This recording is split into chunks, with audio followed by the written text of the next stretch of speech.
अस्सलामुअलैकुम। रूह रमज़ान ट्रांसमिशन में आप सबको खुशामदीद। मैं हूं आपकी होस्ट नूरुल सहर। उम्मीद करती हूं आप सब ठीक होंगे, खैरियत से होंगे और आपका माह रमज़ान खैर आफियत से गुजरा होगा। तिलावत आपने सुनी, हमारे साथ कारी फजले मीरा साहब मौजूद थे, बहुत शुक्रिया आपका। माह रमज़ान रूह की बेदारी का महीना है।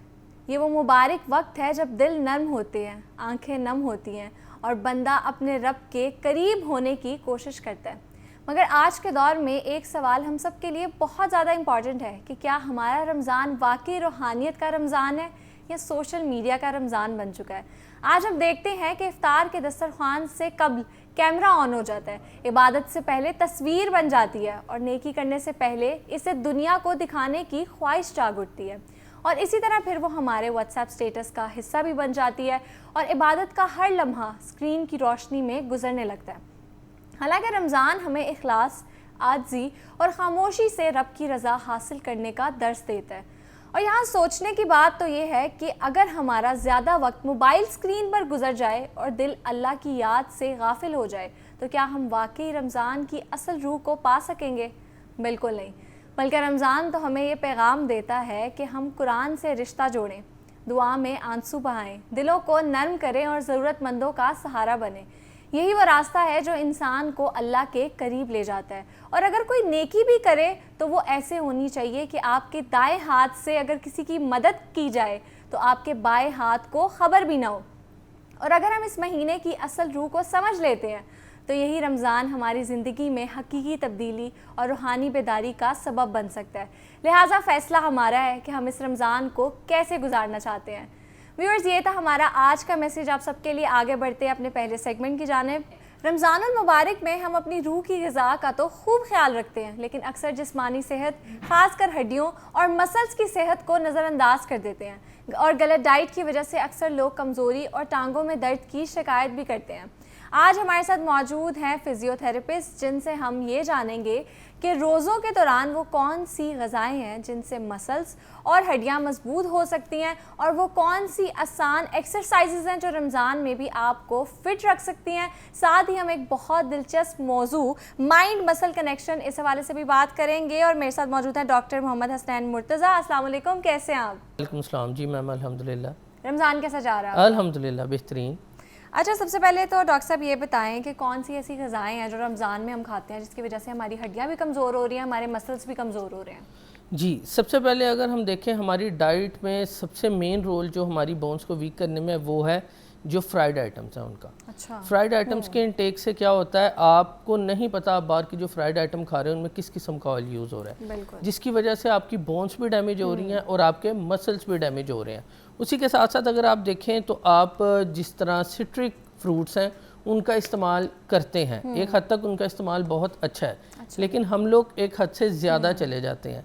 तो अफ्तारी में लोग 7-7, 8-8 गिलास नींबू पानी का इस्तेमाल करते हैं। 1 से 2 गिलास इनफ है। अगर ज़्यादा इस्तेमाल करेंगे तो सिट्रिक एसिड जो है, सिट्रिक फ्रूट्स जो हैं वो आपकी बोन्स को डैमेज करते हैं।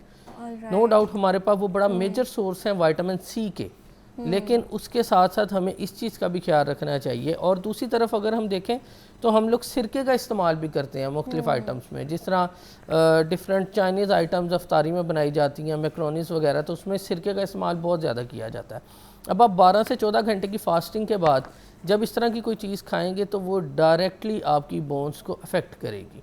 और इसी के साथ अगर हम मेल पेशेंट्स की बात करें तो जो लोग स्मोकर्स हैं उनकी बड़ी आदत होती है, वो अफ्तारी में सबसे पहले स्मोकिंग करते हैं। बिल्कुल। उसकी वजह से भी आपके गैस्ट्रिक इश्यूज भी आते हैं और आपकी बोन्स भी वीक होते हैं। अच्छा डॉक्टर साहब, फिर ये बताएं कि कौन सी खुराक है, कौन सी ग़िज़ाएँ हैं जो हम सहरी और अफ्तारी में लें जिससे हमारी हड्डियाँ भी मजबूत हो और हमारे मसल्स भी स्ट्रॉन्ग हो? बिल्कुल, सहरी में अगर हम इस्तेमाल कर रहे हैं तो हमें चाहिए कि सहरी में हम जो सादा रोटी है उसका इस्तेमाल करें, पराठे का इस्तेमाल बिल्कुल ना करें। अच्छा। क्योंकि फ्राइड चीज़ें जो हैं उसके बाद आपकी 12 से 14 घंटे की फास्टिंग है, तो आपने इस तरह की कोई चीज़ नहीं लेनी जिसके लिए आपके मैदे को बहुत ज़्यादा काम करना पड़े। अच्छा, देसी घी भी नहीं यूज़ कर सकते? देसी घी का देसी घी पराठे की तरफ आप जाएं ना। यंग लोग जो हैं वो किसी हद तक कर सकते हैं, लेकिन जो 40+ हैं वो तो बिल्कुल ना इस्तेमाल करें। आप वैसे पराठा ले सकते हैं, लेकिन उसके बाद आपने रोज़ा रखना होता है, तो आप कोशिश करें आप लाइट डाइट लें जिसमें आपकी बॉडी के न्यूट्रिएंट्स पूरे हों, ना कि आपका मैदा फुल हो। बॉडी के न्यूट्रिएंट्स को पूरा करने के लिए आप दही का इस्तेमाल करें, आप उसमें किसी रोटी का इस्तेमाल कर सकते हैं, अंडे का इस्तेमाल कर सकते हैं, आप ब्रेड का इस्तेमाल कर सकते हैं, आप दूध का इस्तेमाल कर सकते हैं। और लोगों की बड़ी आदत होती है लोग चाय का इस्तेमाल करते हैं, हालांकि चाय का बहुत नुकसान है। अगर आप देखें तो चाय अगर आप सहरी में लेते हैं तो उसकी वजह से काफ़ी ज़्यादा आप यूरिनेशन आपकी बढ़ जाती है। यूरिनेशन ज़्यादा होने की वजह से आपको बहुत जल्दी प्यास लगने लग जाती है। अच्छा, तो बिल्कुल भी नहीं पी सकते? मैं तो खुद सहरी में आप चाय पीती हूँ। सहरी में कुछ लोग हैं जिनको सर में दर्द होती है तो वो हाफ कप ले सकते हैं। अच्छा, ज़्यादा नहीं। और फिर उसके बाद कोशिश करें चाय में और पानी में गैप रखें। ये नहीं चाय के फ़ौरन बाद आप पानी पी लें। चाय पीने के बाद पानी पीने का गैप रखें और पानी कोशिश करें अफ्तारी से सहरी तक 8 से 9 गिलास आपने पीने हैं। ऑलराइट, ठीक है। तो इफ्तार का भी बता दें, इफ्तारी में क्या खाएं हम? अफ्तारी में सबसे ज़्यादा ज़रूरी है कि आप फ्राइड आइटम्स बंद कर दें। अगर बहुत ज़्यादा बिल्कुल भी नहीं खा सकते? बिल्कुल भी नहीं खा सकते। अगर बहुत ज़्यादा ज़रूरी है तो घर की फ्राइड आइटम्स, बाज़ार की फ्राइड आइटम आप बिल्कुल ना खाएं। और फ्राइड आइटम्स के साथ आपके पास अफ्तारी में बहुत अच्छा जो रहेगा खाने के लिए, आप चना चाट खा सकते हैं, वो बहुत अच्छी है आपके लिए। आप सैंडविचेस का यूज़ कर सकते हैं, आप ग्रिल्ड चिकन का यूज़ कर सकते हैं, आप किसी भी फॉर्म में जिस तरह आप बॉइल्ड एग का यूज़ कर सकते हैं। इस तरह की चीज़ों का, फ्रेश जूसेस का यूज़ आपके लिए बहुत अच्छा है। और जो शरबत, कोल्ड ड्रिंक्स वगैरह हैं, ये बिल्कुल बंद कर दें? कोल्ड ड्रिंक्स तो बिल्कुल नहीं आपने लेनी, कार्बोनेटेड ड्रिंक्स जो होती हैं। और दूसरे नंबर पे शरबत जो है या जूसेस जो हैं वो आप कोशिश करें कि फ़्रेश यूज़ करें। जूसेस जो हैं वो फ्रेश यूज़ करें।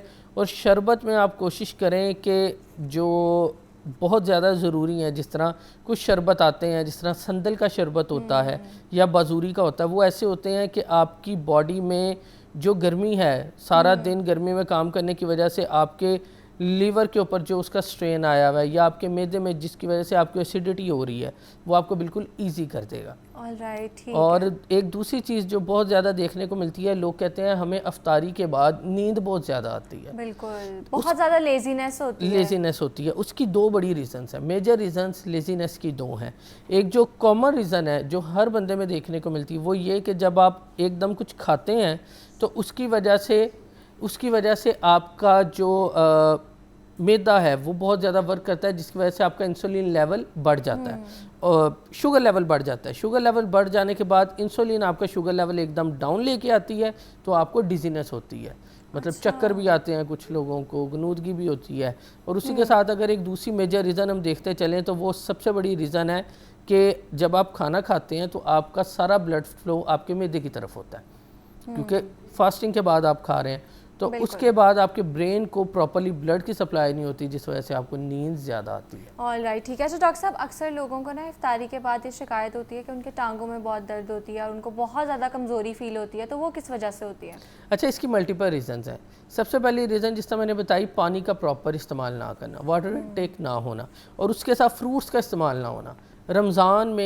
रमज़ान एक ऐसा महीना है जिसमें आप अपनी बॉडी को डिटॉक्सीफाई करते हैं। उसके लिए हम उसको डिटॉक्सीफाई नहीं करते, हम फ्राइड आइटम खा के और काम खराब कर लेते हैं। और पूरा साल हम वैसे भी नहीं खाते जितना बिल्कुल हम ऐसे रमज़ान में खा लेते हैं। और उसकी सबसे बड़ी, अब अगर हम देखते चलें तो हमारे पास फ्रूट्स बहुत अच्छा सोर्स है, हम फ्रूट्स खाएं। उससे क्या है, हमारी बोन्स भी बेहतर होंगी, हमारे मसल्स भी बेहतर होंगे, क्योंकि हमारी बॉडी को वाइटामिन्स चाहिए। Vitamin A, B, C, D के सारे वाइटामिन्स हमारी बॉडी को चाहिए। और हर एक चीज़ में अल्लाह ताला ने एक स्पेसिफिक वाइटामिन रखा है। अब हम लोग कहते हैं कि विटामिन डी का सोर्स हमारे पास सिर्फ सनलाइट है, और लोग सूरज में तो जाते नहीं हैं, तो वो आर्टिफिशियल सोर्सेज की तरफ जाते हैं। तो आर्टिफिशियल सोर्सेज आपके पास सेकेंडरी हैं।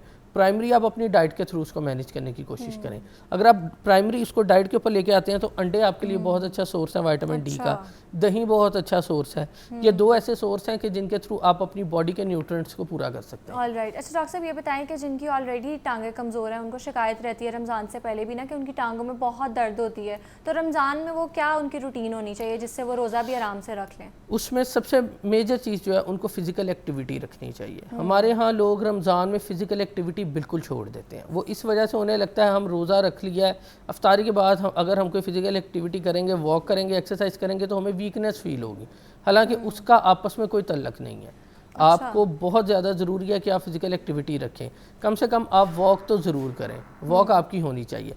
वॉक के साथ साथ आप क्या कर सकते हैं, अब रमज़ान से पहले ही आपको अपना थोड़ा सा प्लान चेंज कर लेना चाहिए एक्सरसाइज का। 10 to 15 डेज़ पहले आप कोशिश करें आप रात को वॉक करें। ज़रूरी नहीं है कि आप रमज़ान में सुबह ही वॉक करें, सहरी के बाद करें, आप इजी नहीं है, आप अफ्तारी के बाद कर सकते हैं। बेस्ट टाइम है इशा की नमाज के बाद का। इशा की नमाज के बाद से लेके सहरी तक का टाइम आपके पास होता है।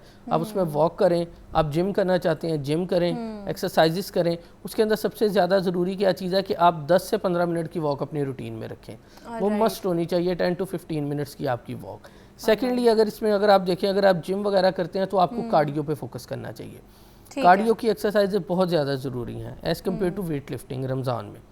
तो कार्डियो से क्या है, आपकी बॉडी जो है उसमें स्वेटिंग की वजह से आप इजी फील करेंगे और आपके मसल में भी जो मस्कुलर प्रॉब्लम्स आती हैं वो नहीं आएंगी। अगर कुछ ऐसी एक्सरसाइजेस की हम बात करते चलें जो हम घर पे कर सकते हैं, तो उसके अंदर सबसे ज़्यादा ज़रूरी है जो लोग जिनमें नी की पेन आती है, घुटनों की दर्द बहुत ज़्यादा कॉमन होती है रमज़ान में, और तरावियाँ हम लोग रमज़ान में पढ़ते हैं, उसकी वजह से भी जो लोग एजिड हैं उनको नी पेन ज़्यादा देर खड़े होने की वजह से वो आती है, तो उसमें उन्हें चाहिए कि अपनी नी की एक्सरसाइजेज ऐड करें।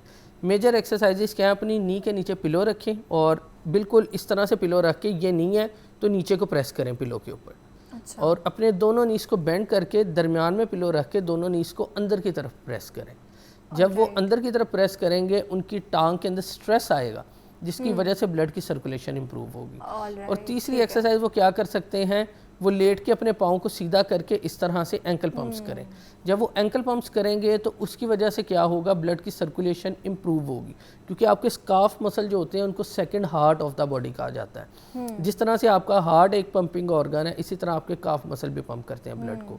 आपने देखा होगा जिन लोगों के काफ मसल वीक होते हैं उनके पाँव स्वेल होने लग जाते हैं। अब वो स्वेलिंग की मेजर रीज़न ये होती है कि आपके काफ मसल प्रॉपर्ली वर्क नहीं कर रहे, प्रोलॉन्ग सिटिंग की वजह से। तो ये एक्सरसाइजेज आप ऐड करें जिनके नी का इशू है। उसी के साथ अगर बैक का इशू है तो इसके लिए की तो बहुत ज़्यादा शिकायत रहती है, बहुत ज़्यादा होती है, और इवन जो यंग है उनको भी ज़्यादा रहती है। बिल्कुल इसी तरह, क्योंकि आप पानी का इस्तेमाल नहीं कर रहे होते, तो वर्किंग आवर्स आपकी उसी तरह होती हैं, ऑफिस आवर्स, कंप्यूटर यूजर्स जो हैं उनमें बैक का इशू बहुत ज़्यादा होता है। अब उसमें आप क्या करेंगे, इसमें कुछ एक्सरसाइजेज आती हैं। अगर लो बैक का इशू है, लोअर बैक कमर के जो निचले मसल्स हैं पैरास्पाइनल, उनका अगर इशू है तो इसमें एक्सरसाइजेज आती हैं मैकेंजी एक्सरसाइजेज। अच्छा, मैकेंजी एक्सरसाइजेज में कैट टू कैमल आती, कोबरा आती है, चाइल्ड पोज आती है, ब्रिजिंग आती है, और भी बहुत सी एक्सरसाइजेज आती हैं।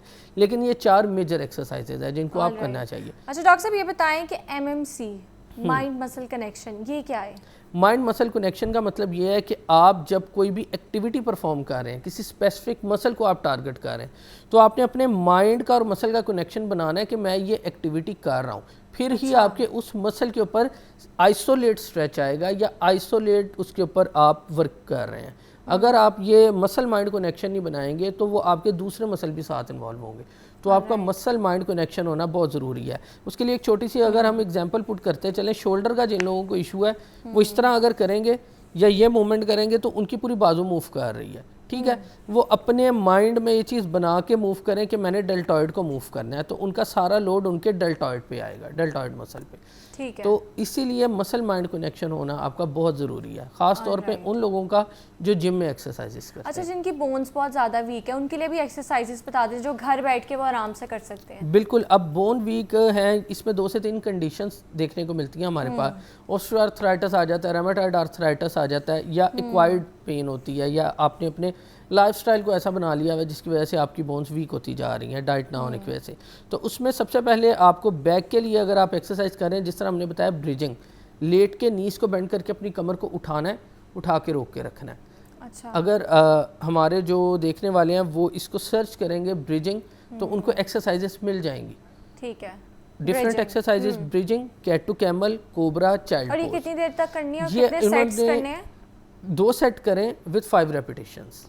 ऑलराइट, ठीक है। 2 सेट कर लें, 5 रेपिटेशन इनफ है, क्योंकि वो लोग जिनमें शटिका के सिम्टम्स आ रहे हैं, मतलब कि उनकी पेन कमर से टांग में ट्रैवल कर रही है, तो उन लोगों के लिए है कि वो फर्स्टली अपने किसी डॉक्टर से कंसल्ट करें, क्योंकि उसमें नहीं आपको पता कि आपके नर्व कंप्रेशन आ रही है, मेजरली वो L4 L5 S1 के लेवल पे होती है, वो किस लेवल की कंप्रेशन है। आप ब्रिजिंग करें वो इंटीरियर साइड पर, तो उससे आपकी पेन बढ़ भी सकती है। अच्छा। तो इसके लिए अगर शटिका के सिम्टम है, कमर से टांग में दर्द जा रही है, तो आपको फर्स्टली अपने डॉक्टर से कंसल्ट करना चाहिए। ऑलराइट। अच्छा डॉक्टर साहब, ये बताएं जैसे जो यंग लोग हैं तो वो उनकी जो डेली लाइफस्टाइल है उसमें कौन सी ऐसी चीज़ें हैं जो वो गलत कर रहे हैं जिसकी वजह से उनकी हड्डियां भी कमज़ोर हो रही है और उनके मसल्स भी? उसमें सबसे पहली जो चीज़ हम देखने को मिलती है वो राउंड शोल्डर है। लोग अपने कंधे इस तरह अंदर करके बैठ के कंप्यूटर पे काम करते हैं। दूसरे नंबर पे हमारा मोबाइल फ़ोन का यूज़ बहुत ज़्यादा है, हम मोबाइल फ़ोन भी गर्दन झुका के इस तरह इस्तेमाल करते हैं। उसकी वजह से क्या है, शोल्डर पे भी इशू आ रहा है, नेक पे भी इशू आ रहा है। अब आप गर्दन झुका के जब ज़्यादा मोबाइल इस्तेमाल कर रहे हैं, आपके मोरों की आगे वाली साइड पर स्पेस कम हो गई, पीछे वाली साइड पर स्पेस बढ़ गई है। आप 4 से 5 घंटे नॉर्मली हमारे यहाँ यंग लोग जो है मोबाइल यूज़ करते हैं। बिल्कुल, अब बल्कि उसकी वजह इससे भी से ज़्यादा। इससे भी ज़्यादा अब उसकी वजह से क्या है, उनके एंटीरियर साइड पर स्पेस कम होने की वजह से वहाँ पे नर्व कंप्रेशन हो रही होती है। फिर वो कहते हैं हमारे हाथ में नमनेस हो रही है, ऐसे फील हो रहा है जैसे कीड़ियाँ चाह रही हैं। अच्छा, वो भी इस वजह से होता है? वो भी इस वजह से होता है। All अगर right. आपके हाथों में नमनेस हो रही है तो इसका मतलब है कि आपके सर्वाइकल का इशू है। ठीक है। अच्छा सर, ये बताएं कि रमज़ान में जो एक्सरसाइज करने के लिए बेस्ट टाइम है वो कौन सा है? वो बेस्ट एक्सरसाइजेस का टाइम है रात 9 बजे से लेकर सुबह 2 बजे तक का। ठीक है। बेस्ट टाइम है आपके लिए। इसमें आप एक्सरसाइजेस करें, इसमें आप एक्वेटिक थेरेपी की तरफ भी जा सकते हैं। स्विमिंग वगैरह बहुत अच्छी है इसके लिए, और वॉक इसके लिए बहुत अच्छी है। और इस अफ्तारी से लेकर सहरी तक इस पूरे टाइम पीरियड में एक्सरसाइज के साथ आप कोशिश करें आप 8 से 9 गिलास पानी का इस्तेमाल करें। ऑल राइट, ठीक है। अच्छा डॉक्टर साहब, ये बताएं कि आपने एक्सरसाइजेस का तो बताया, फिजिकल एक्टिविटी का भी बताया है, तो और कौन सी चीज़ें हैं जो हम करना शुरू कर दें तो हमारे मसल्स भी अच्छे हो जाएंगे और बोन्स भी? सबसे पहले है डाइट। एक्सरसाइज वगैरह हर चीज़ बाद में है, डाइट। जिस तरह अभी हमने बात की कि लोग एक्सरसाइज करें 9 बजे से लेकर सुबह सहरी तक, इसके दरमियान में एक्सरसाइज कर सकते हैं। हमारे यहाँ लोगों का क्या कॉन्सेप्ट है, पानी नहीं पीते वो एक्सरसाइज पूरी करेंगे। उससे उल्टा क्या है, आप नुकसान कर रहे हैं अपना। अच्छा। जब आप एक्सरसाइज कर रहे हैं तो आपकी बॉडी की जो डिमांड है वो आपने पूरी करनी है। ठीक है। इसी तरह आपको साथ एक चीज़ और माइंड में रखनी चाहिए कि हम फ्रूट्स, ग्रीन वेजिटेबल्स, आजकल फ़िश हम खा सकते हैं क्योंकि हमारे यहाँ मौसम अच्छा है, तो आप ऑन एंड ऑफ फ़िश का यूज़ कर सकते हैं। फ़िश बहुत अच्छी है आपके लिए। और उसके अलावा अगर आप बहुत ज़्यादा ऑयल यूज़ करना चाहते हैं कोई, तो आप कोशिश करें आप ऑलिव ऑयल का इस्तेमाल करें एज़ कम्पेयर टू कोई दूसरा ऑयल। देसी घी का इस्तेमाल आप कर सकते हैं, लेकिन जो लोग जिनको कार्डिक इश्यूज़ हैं या कोई इस तरह की कंडीशन है वो अपने डॉक्टर की एडवाइस के अकॉर्डिंग ऑलिव ऑयल का इस्तेमाल कर सकते हैं। ऑल राइट, ठीक है। हड्डियों के मसाइल के हवाले से बात कर रहे थे। जिन लोगों को ऐसे मसाइल हैं उनकी रमज़ान में रूटीन क्या होनी चाहिए और सहरी और अफ्तारी में वो लोग क्या चीज़ें खाएं? हमारे साथ डॉक्टर मोहम्मद हसनैन मुर्तज़ा मौजूद थे, बहुत शुक्रिया आपका। अब यह वक्त हुआ एक ब्रेक का, लेकिन ब्रेक पर जाते जाते नाते रसूल मकबूल सल्लल्लाहु अलैहि वसल्लम सुनते जाइए। मुझ खता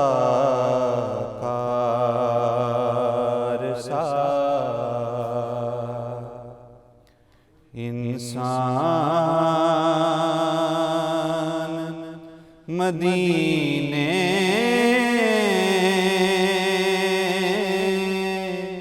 में रहे,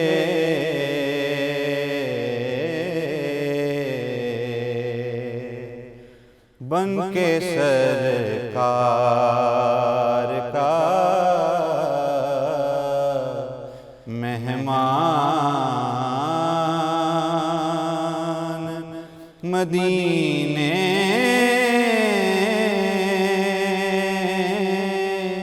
में रहे।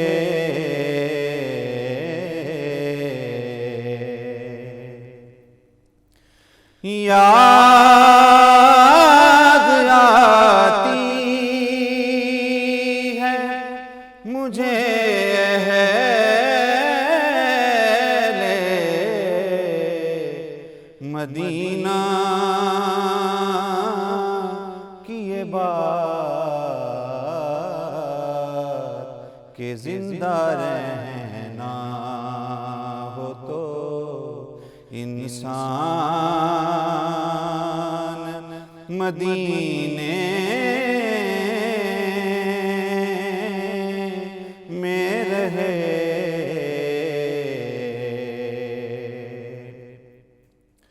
यूं अदा करते हैं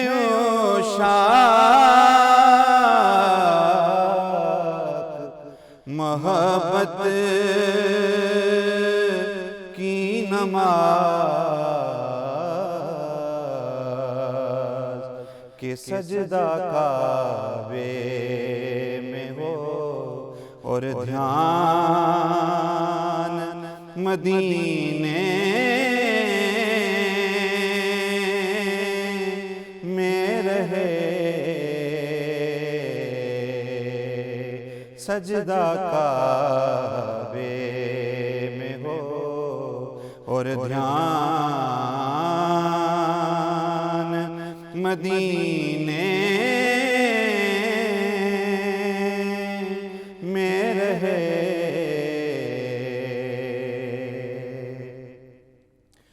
छोड़ आया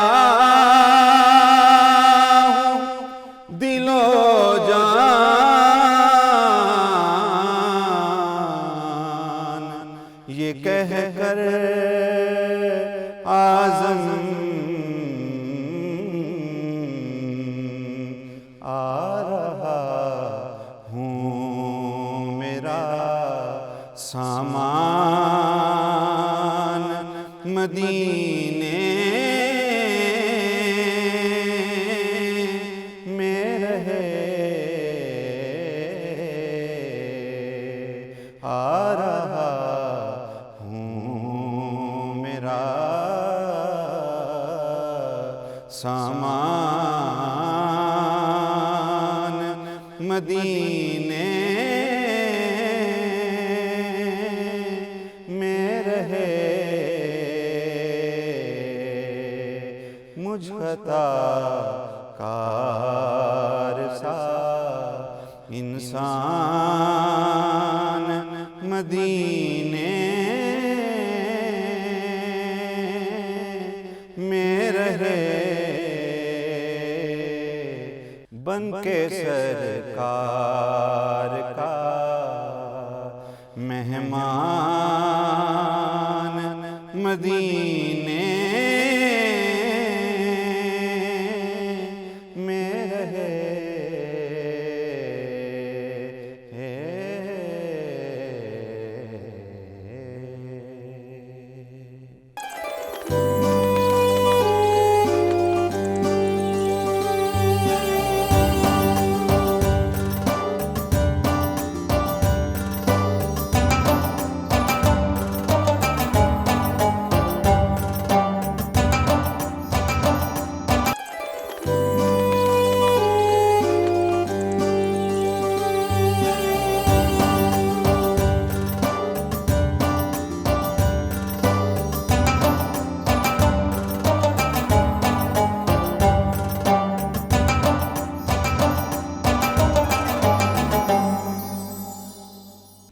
आगे बढ़ते हैं अपने सेगमेंट के जानिब और आज हमारे साथ तस्नीम नूरानी साहब मौजूद हैं जो कि साबिक ब्यूरोक्रेट रहे हैं, बहुत सी अहम पोजीशंस पर तैनात भी रहे हैं और इन सब खिदमात के बाद अब इंसानियत की खिदमत में भी पेश हैं। उन्होंने एक अहम फरीज़ा उठाया, मुआशरे में तालीम के मैदान में बेहतरीन काम करते हुए द नूरानी फाउंडेशन की बुनियाद रखी और इस फाउंडेशन के तहत तलबा को बेहतरीन तालीमी सरगर्मियों और सहूलियात के साथ डिजिटल तकाज़ों के साथ हम आहंग करने के लिए इनकलाबी इक़दामात कर रहे हैं। हमारे लिए इंतहाई काबिल एहतराम तस्नीम नूरानी साहब स्टूडियोज़ में मौजूद हैं। सबसे पहले इन्हें वेलकम करते हैं। अस्सलाम वालेकुम, कैसे हैं आप? जी वालेकुम सलाम, बड़ी मेहरबानी आपकी बुलाने के लिए। यो वेलकम सर। बताएं कैसी जा रही है लाइफ, कैसे जा रहे हैं रोज़े आपके?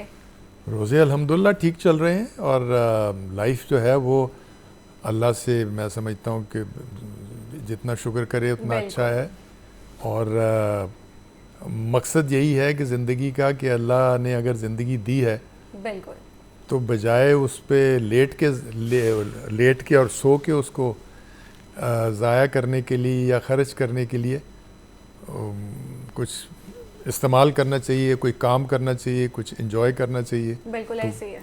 अच्छा, सबसे पहले तो ये बताएं कि आप टॉप ब्यूरोक्रेट रहे हैं, तो एकदम से जो आप सोशल वर्क की तरफ आए हैं, इस लाइन की तरफ आए हैं, ये कैसे आपका शिफ्ट हुआ है, इस बारे में थोड़ा सा बताएं। देखिए, ब्यूरोक्रेसी बड़ी बदनाम है, मगर ये है कि ब्यूरोक्रेसी में आप लोगों से मिलते हैं, लोगों के काम करते हैं, लोगों की यानी खिदमत का मौका होता है आपके पास, कुछ करते हैं कुछ नहीं करते, मगर यह है कि सारी ज़िंदगी आप आवाम के साथ मिलते हैं, उनके मसाइल सुनते हैं, किसी का मसला हल होता है या नहीं होता, तो इस वजह से एक कंफर्ट लेवल होता है। ये नहीं होता कि आप एक देहात में जाएं तो आप कोई बात नहीं कर सकते लोगों के साथ, या आप किसी मोहल्ले में जाएं तो लोग, क्योंकि आपने 23 साल की उम्र से हमने जब असिस्टेंट कमिश्नर थे तब से हमने ये सारे जो है ना ताल्लुकात और रखे हुए थे, तो इस वजह से जो है वो आवाम के साथ ताल्लुकदारी तो एक बन जाती है और एक कंफर्ट लेवल हो जाता है। और उसके बाद फिर आप सोचते हैं कि भाई अगर रिटायरमेंट के बाद आपने कुछ नहीं करना तो उसको टाइम को इस्तेमाल करना चाहिए। तो मैंने ये सोचा कि भाई अगर ये तालीम का, हमेशा मैं सेक्रेटरी तालीम भी रहा पंजाब गवर्नमेंट में, मैं को 2 साल सेक्रेटरी तालीम रहा। उस वक़्त पंजाब गवर्नमेंट के पास 55,000 स्कूल हुआ करते थे और उस ज़माने में सारे महकमे, कॉलेज के, स्कूल के और ये स्पेशल चिल्ड्रन के और सारे इकट्ठे होते थे।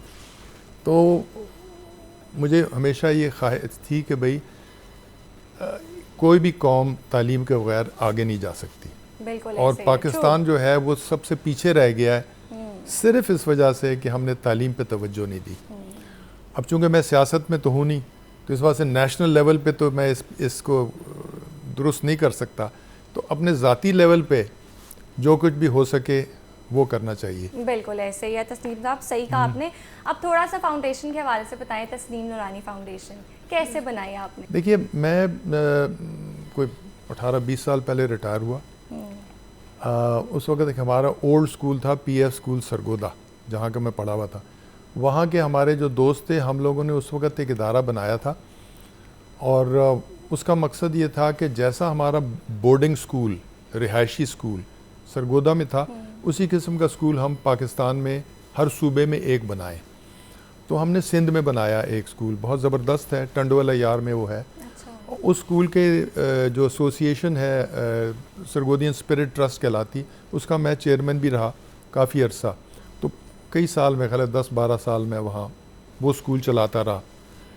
उसके बाद जब मेरा टर्म ख़त्म हुआ तो मैंने सोचा, मैं तो फारिग हूँ, तो मैंने सोचा फिर मैं अपना इदारा बनाता हूँ।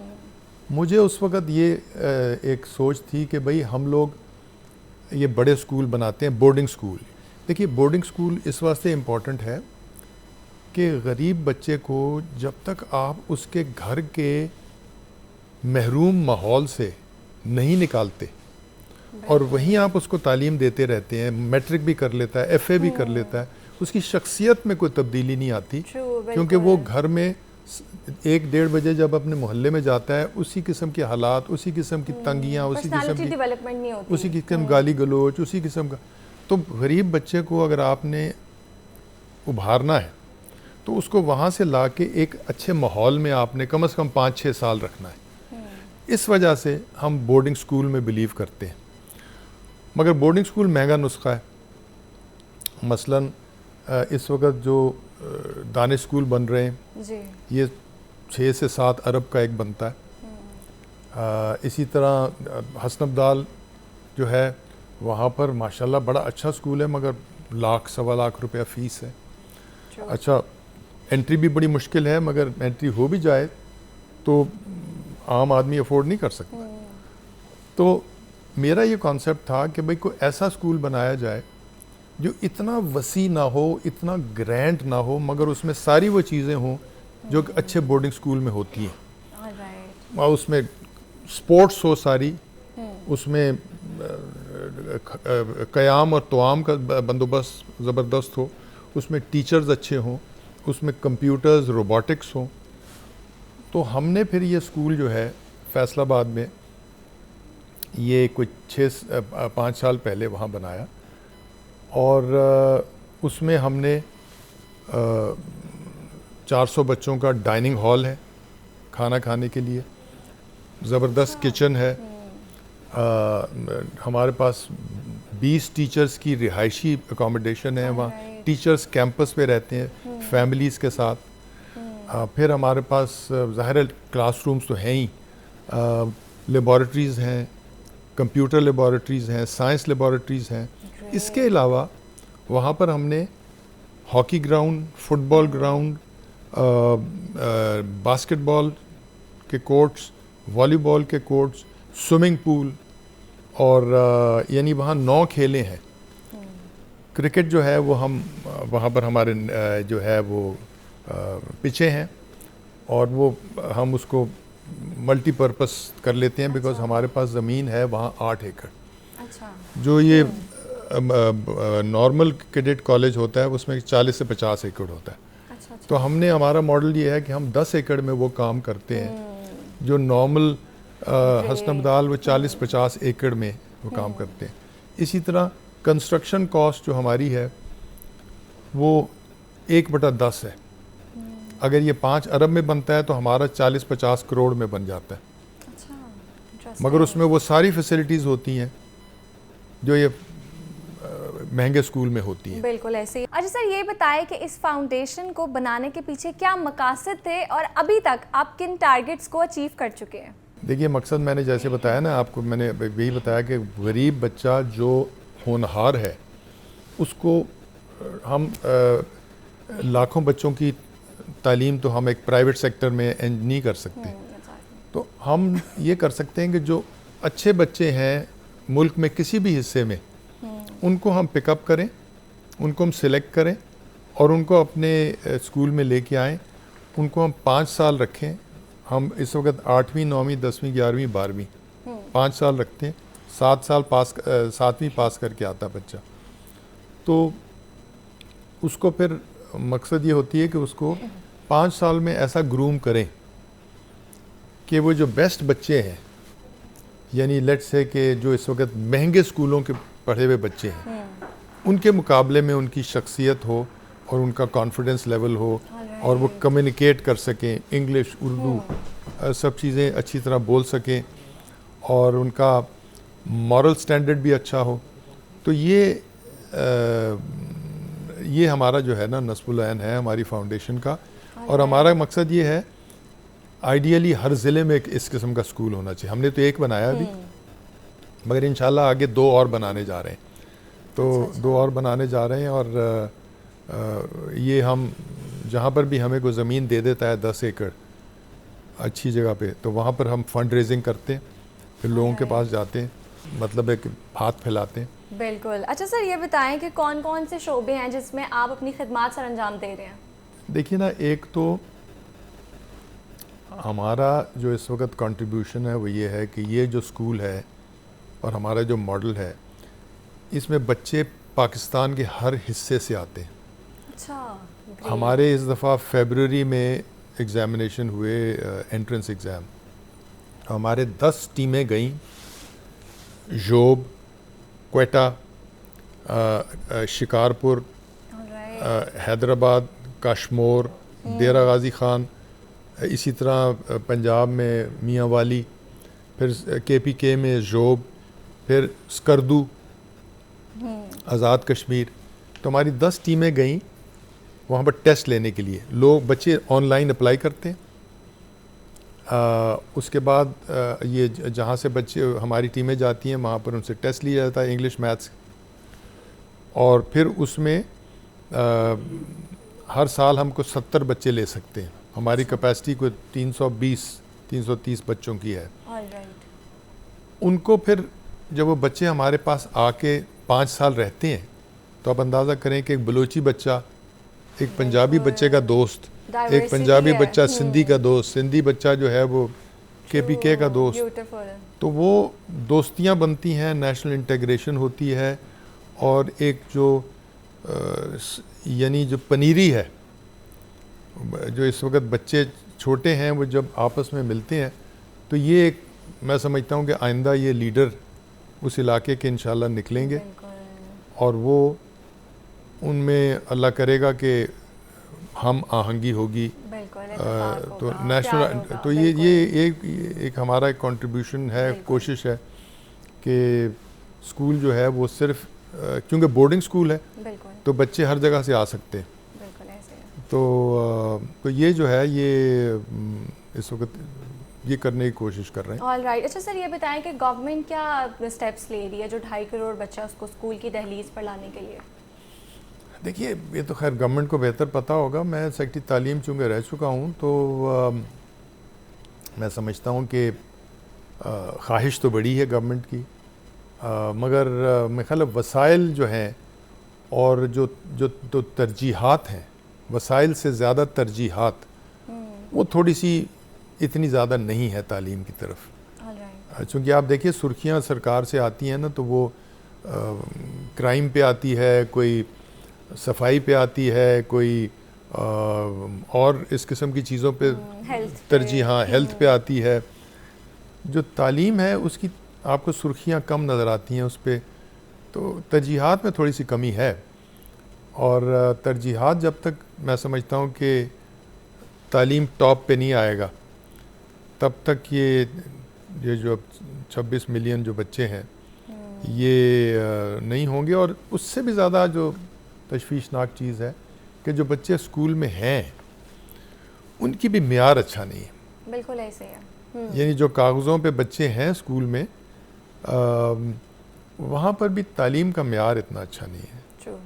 तो वो एक तशवीशनाक बात है कि जिसमें कि टीचरों की मोटिवेशन, जो हमारे स्कूल के टीचर्स हैं उनकी मोटिवेशन, वो उसमें थोड़ी सी मेरे ख्याल कुछ तवज्जो की ज़रूरत है। बिल्कुल ऐसे ही है। अच्छा सर, ये बताएं कि आप नूरानी फाउंडेशन को चला कैसे रहे हैं, स्कूल की फ़ीस कितनी है और जो एक्सपेंसेस है वो कैसे मैनेज करते हैं?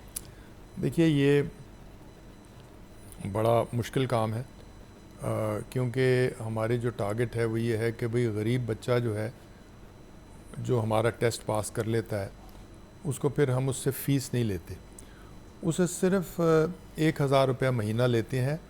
वो भी कमिटमेंट फ़ीस है, ताकि उसके पेरेंट्स को भी पता लगे कि बच्चा मेरा स्कूल जा रहा है, मुझे 1000 रुपया देना है, क्योंकि इंसानी फितरत है कि मुफ्त चीज़ मिले ना तो उसकी वक़्त नहीं होती। बिल्कुल ऐसे ही तो 1000 रुपया सिर्फ लेते हैं। अच्छा। ख़र्चा हमारा जो है ये बड़ी किफ़ायत करने के बावजूद भी 25,000 रुपये पर बच्चा पर मंथ आता है। अच्छा, और उसमें चंद बच्चे ऐसे होते हैं जो कि अगर सपोजिंग जो इंटरव्यू करते हैं, तो अगर हम समझ, प्रिंसिपल साहब या हमारी कमेटी समझती है कि भाई ये बच्चा 5000 रुपये दे सकता है, तो 5000, यानी ये हमारा ये भी है कि कोई बच्चा जो अफोर्ड कर सकता है वो भी एक इन बाकियों का हक ना मारे, तो वो तो पर हमारे 100 में से 10% फ़ीस से आता है। 90% हमें रेज़ करना पड़ता है, कंट्रीब्यूशन लोगों से, ज़कात से, फंड रेजिंग से, वो फिर हमारी मेहनत है। हम खुद जो हमारे ट्रस्टीज़ हैं, मैं हूँ, जनरल एहसन सलीम है, एक हमारे दोस्त हैं, एयर मार्शल अरशद मलिक हैं, अच्छा, वो हमारे ट्रस्टी हैं, अमजद साकिब हैं, डॉक्टर अमजद साकिब हैं, वो भी हमारे ट्रस्टी हैं। इसी तरह सिकंदर मुस्तफ़ा साहब हैं, ये मिलर ट्रैक्टर्स के, फिर ये लोग भी कंट्रीब्यूट करते हैं।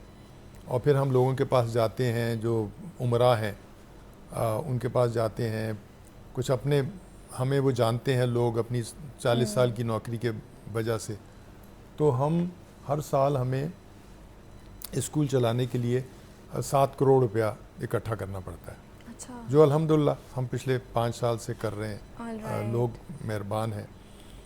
और बच्चों को फिर ये होता है कि उनसे हम सिर्फ 1000 रुपया लेते हैं। और जहाँ तक फैसिलिटीज़ हैं, वो सिर्फ अपनी शलवार कमीज़ में आता है बच्चा, उसके बाद school uniform, blazers, winter clothings, sports की kits, shorts, joggers, track suits, फिर कंप्यूटर्स, रोबोटिक्स के सारे मॉडल्स, अच्छा, ये जो सारी चीज़ें, फिर स्पोर्ट्स की किट जो है, हॉकी, फुटबॉल की किट्स, क्रिकेट बॉल्स, अब स्विमिंग पूल हमारा इंशाल्लाह बन रहा है, इस गर्मियों में कमीशन होगा। सो फैसिलिटीज़ वही हैं जो किसी सो कॉल्ड टॉप के बोर्डिंग स्कूल की फैसिलिटीज़। बिल्कुल ऐसे ही है। और खाना 3 दफ़ा, मतलब ब्रेकफास्ट, लंच, डिनर, और बेहतरीन मेन्यू, मतलब जो सेहतमंद मेन्यू होता है, सादा 1 डिश। और इसी तरह पॉकेट मनी हर बच्चे को मिलती है। अच्छा। हर बच्चे को 1200 रुपये पॉकेट मनी मिलती है। 300 रुपये हर हफ्ते उसको दिया जाता है, हाउस मास्टर देता है, और वो कैश में नहीं देता, वो टोकन्स में देता है। और ताकि ये कि वो अगर कोई ऐसा बच्चा है जिसके पास 1200 से ज़्यादा पैसे हैं, तो वो दूसरे को महसूस ना कराए कि जिसके पास 1200 नहीं है। तो जो बच्चा 1200 अफोर्ड कर सकता है, वो भी सिर्फ 1200 का टोकन, वो स्कूल में सिर्फ 1200 से ज़्यादा नहीं खर्चेगा। फिर हमारी जो कैंटीन है, उसमें हमने कोई कैशियर नहीं रखा। अच्छा, सेल्फ सर्विस। वहाँ पर सब चीज़ें पड़ी हैं, बिस्किट, चिप्स, और एक लड़का समोसे बना रहा है, जो भी होता है, तो वहाँ पर जो भी चीज़ होती है वहाँ प्राइस रखी हुई है, वो उठाता है और टोकन अपने कैश बॉक्स में डालता है। तो वहाँ पर हमने वो एक किस्म का ऑनेस्टी शॉप है, या एक किस्म की बच्चों को ये टक शॉप के साथ साथ तरबियत का भी एक मकसद है कि मतलब जो यानी बेईमानी करना ज़रूरी नहीं है। बिल्कुल ऐसे है। तो तो इस तरह जो है, और मतलब है कि हम फंड रेजिंग करते हैं, हम लोगों को सोशल मीडिया पे करते हैं, ज़ाती तौर पे जाते हैं और इकट्ठा करते हैं और अल्लाह का करम। माशाल्लाह, you are doing a very great job. अल्लाह ताला इस फाउंडेशन में मज़ीद बरकत दे। बहुत शुक्रिया आपका। अब यहाँ वक्त हुआ एक ब्रेक का, ब्रेक के बाद दोबारा मिलते हैं।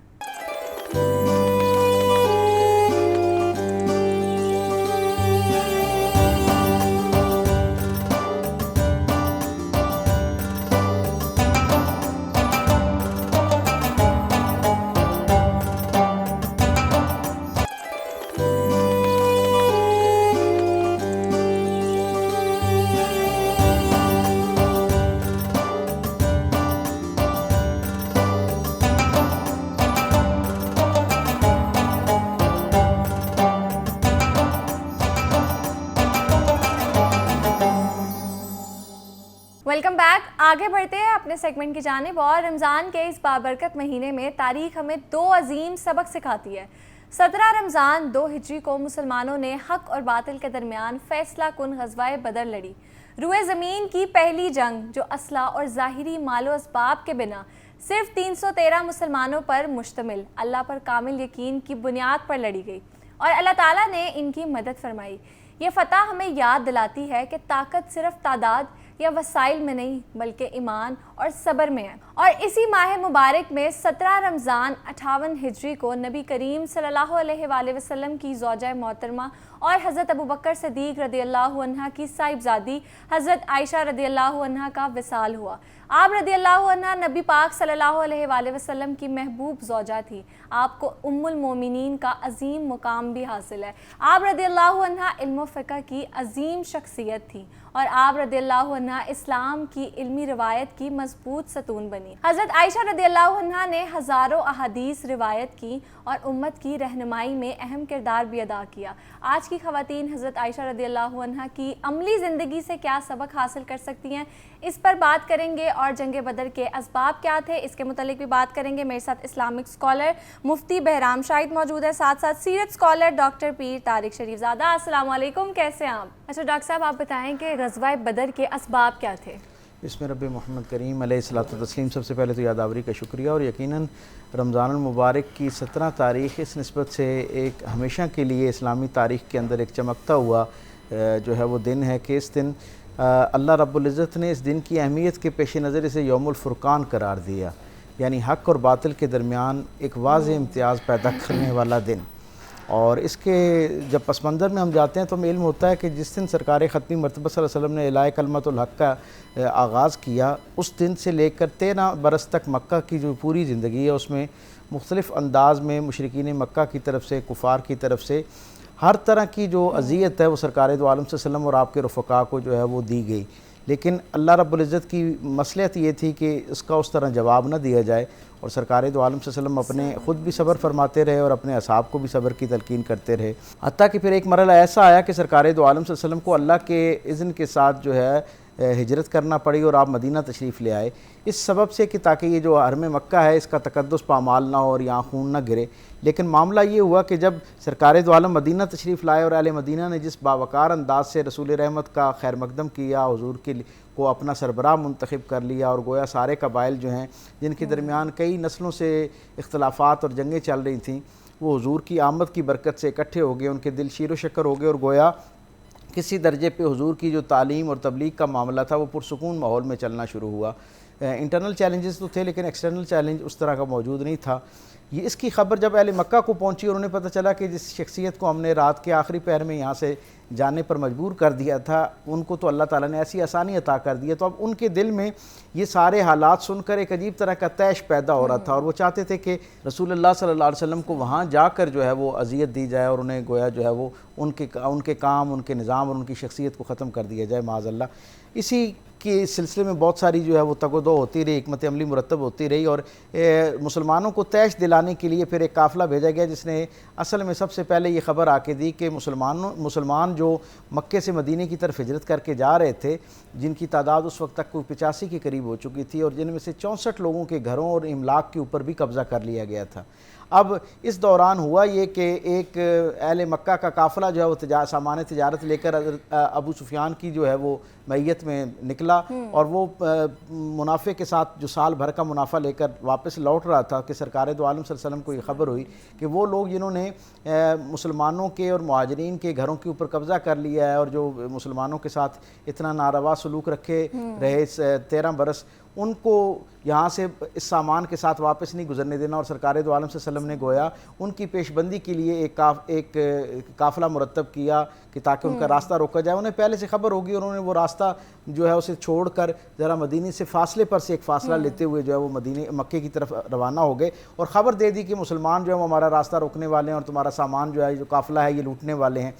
ये खबर जैसे ही वहाँ पहुँची, वो तो पहले ही सरकार दो आलम की निस्बत से जो है वो बड़े जो है वो मुखासमत रखते थे। वहाँ से 1000 का लश्कर जो है वो अबू जहल की क़यादत के अंदर मक्के से निकला, जिसमें सारे सरदारान कुरैश जो है उनकी नुमाइंदगी शामिल थी और वो वहाँ से काफ़िला आता है और बदर के मकाम पर जो है ना वो वहाँ पर आमना सामना होता है, जहाँ पे सरकार ख़ातमी मरतबा सल्लल्लाहु अलैहि वसल्लम को जब ये अल्लाह रब्बुल इज़्ज़त की तरफ से कल्ब अतर पर जो है ये रहनुमाई अता फरमाई जाती है कि ये 2 काफ़िले हैं, एक शुमाल की तरफ से आ रहा है और एक जनूब की तरफ से आ रहा है। शुमाल वाला जो है वो असबाब लेकर वो जो सामान वाला काफ़िला है उसका रूट है और जनूब वाला जो है वो जो मक्का से 1000 का लश्कर आप पर चढ़ाई के लिए आ रहा है। लेकिन आपने फ़िक्रमंद नहीं होना, आपका रब आपके साथ है और अल्लाह आपको बशारत देता है कि इन दोनों में से किसी एक पर जो जिससे आपका सामना होना है अल्लाह ताला उसमें आपको फ़तह अता फरमा देगा।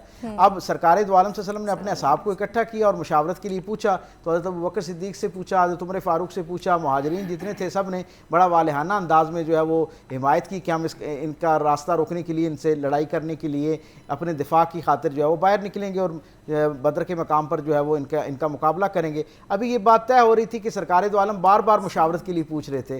गोया इसका मतलब ये था कि कहीं अभी कुछ कमी मौजूद है। हत्ता कि हज़रत मिक़दाद जो थे उन्होंने खड़े होकर कहा कि या रसूल अल्लाह, हम हज़रत मूसा अलैहिस्सलाम के फॉलोअर्स की तरह नहीं हैं, उनके मानने वालों की तरह नहीं, जिन्होंने जंग का जब मरहला दरपेश हुआ तो उन्होंने हज़रत मूसा को कहा कि आप जाएँ और आपका रब जाए और जाके जो है वो कुफ्र के साथ जो है तागूत के साथ जो है वो लड़ाई करे, बल्कि हम जहाँ आप हुक्म फरमाएंगे हम जो है आपके साथ साथ हैं और इस खैर के अमल में आप हमें पीछे नहीं पाएंगे। हुजूर को उससे बड़ी तशफ़ी हुई, लेकिन फिर भी दोबारा हुजूर ने मशवरे के लिए पूछा तो जो अंसार सहाबी थे उनको अंदाज़ा हुआ कि हुजूर का रूह सुखन हमारी तरफ है।